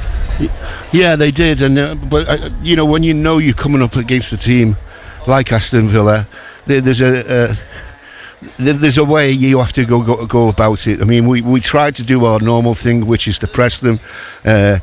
We couldn't get in behind them, even though they held that a high line. We didn't have enough to get behind them, dropping balls over the top of them and winning races. Maybe let's look. The 4 lads who we missed today, it's amazing how you realise how good these and how important these players are when they're injured and we can't put them out. But that's you can only play with what you got. And as you know, hard as the lads tried here today, it was against a very competent Aston Villa side, and for me that's one of the better teams we've seen here. You just think it might be the Cherries can build on that brilliant double save from Kepa in the first half, didn't you? Just to reflect on that was especially that first save. Well, he made, yeah. He was being amazing at times, and again today. I mean, the centre forwards headed it down into his feet, which is that gets you off the hook from the ball not going in the net, but he's managed to save it with his foot, then to recover again up and down right in the bottom corner with a save. Absolutely fantastic. I mean, we had 2 goalkeepers on show here today, although you could probably say perhaps they weren't both man of the match for their teams because they were so important to the way the game went, and they're involved in quite a lot of things as well. Lots needs to happen if Kepa's going to come in, but make the bid now, Willow. Lock him in. Get the contract signed. Absolutely. Don't let the season end. Don't let him out the door. Yeah. We need him. And look, I'm sure the powers that be will hopefully do a job on him and his wife, and we'll get him in. You can see what it meant, though, to the players coming off, didn't you? You know, the reaction, the contrast there. Huge celebrations from Villa, who've now left here at an empty Vitality Stadium, but you know, that feeling, the big opportunity just slipped away. That body language walking off, they feel lower than they have maybe all season there at the end, Willow, the players. Yeah, I think they can look at what's been done and what's been achieved in terms of the games and the points records, the goals.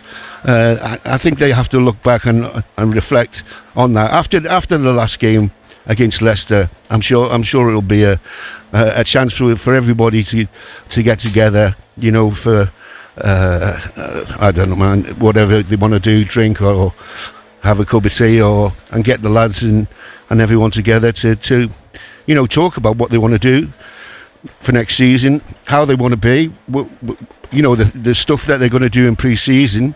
Some will be international duty, of course, and yeah, I think it'll be a time for everyone to reflect how well it's gone. Okay, we'll get the final thoughts next from Willow. And we will hear a little bit more reaction from Southampton from earlier against Manchester City. Hampshire Cricket head coach Adi Birrell, that's on the way. And we'll try and bring you more Cherries post-match reaction next on the home of live sport across the south. Text 81333. Start your message with the word Solent.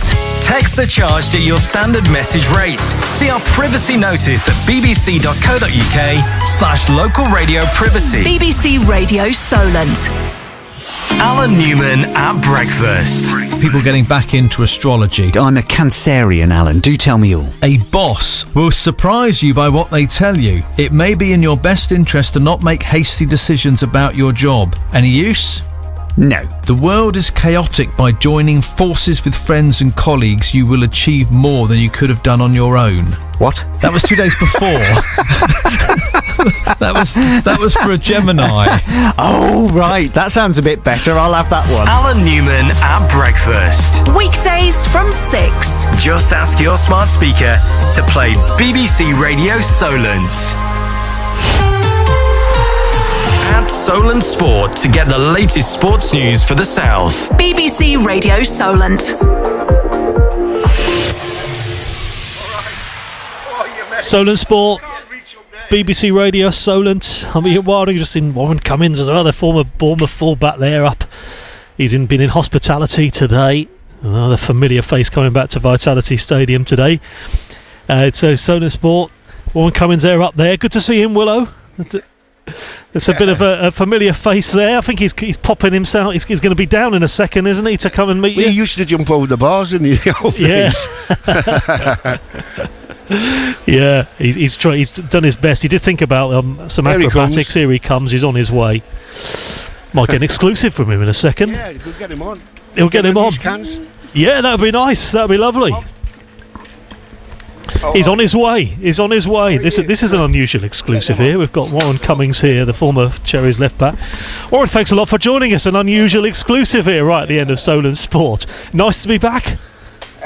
Very nice to be back. Yeah. Obviously disappointed with the result, but really nice to be back. Yes. Yeah, I can imagine disappointment there. It puts a bit of a dampener on it, doesn't it? What's your thoughts on the Cherries' performance today? I think the team will probably be disappointed in themselves that maybe they didn't create as much as they would have liked to have done.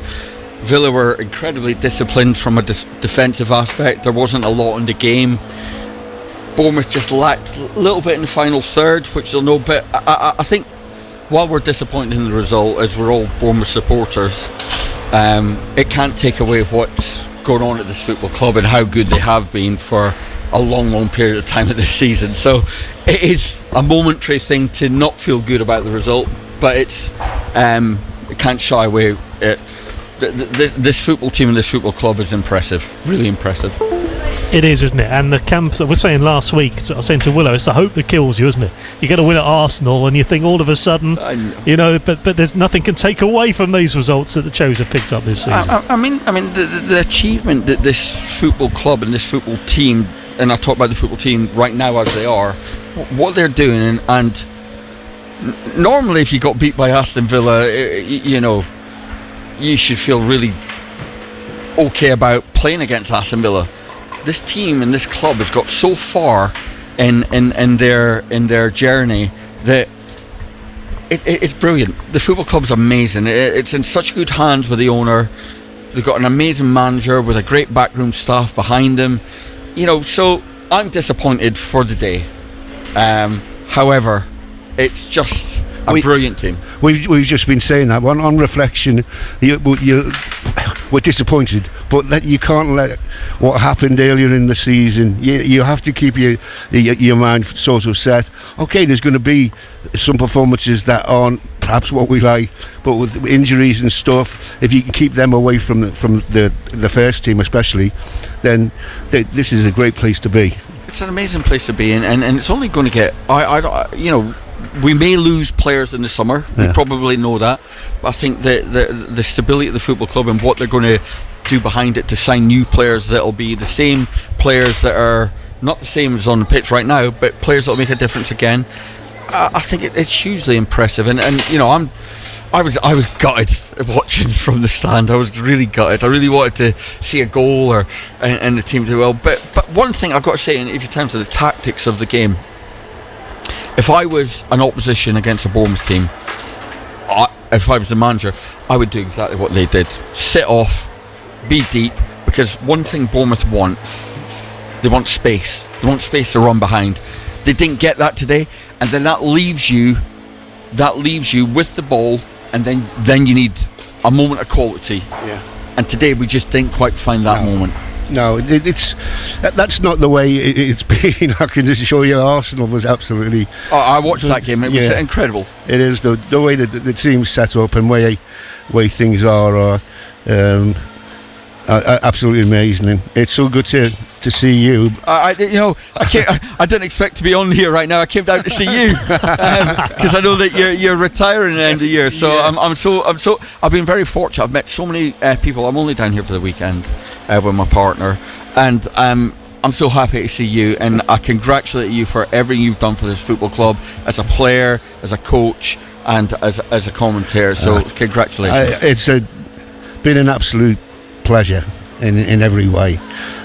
So many memories over the years. I mean, starting back with Eddie, of course, and going far back as Harry as well. You know, that was my playing side of things. But yeah, this team's definitely going in the right direction.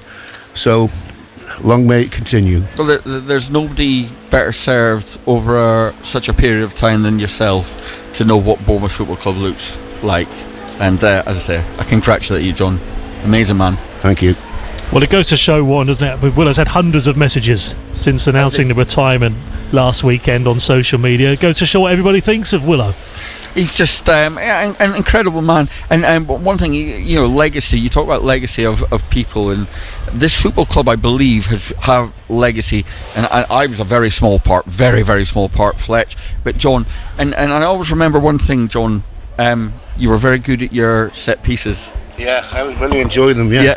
And Sean O'Driscoll and Eddie Howe always took a lot of opinion from John about set pieces, and they've done really well. And I think carries over. So the legacy of this football club is good people that work for the football club, good people that try their best to try and make the environment better, and John is certainly one of them.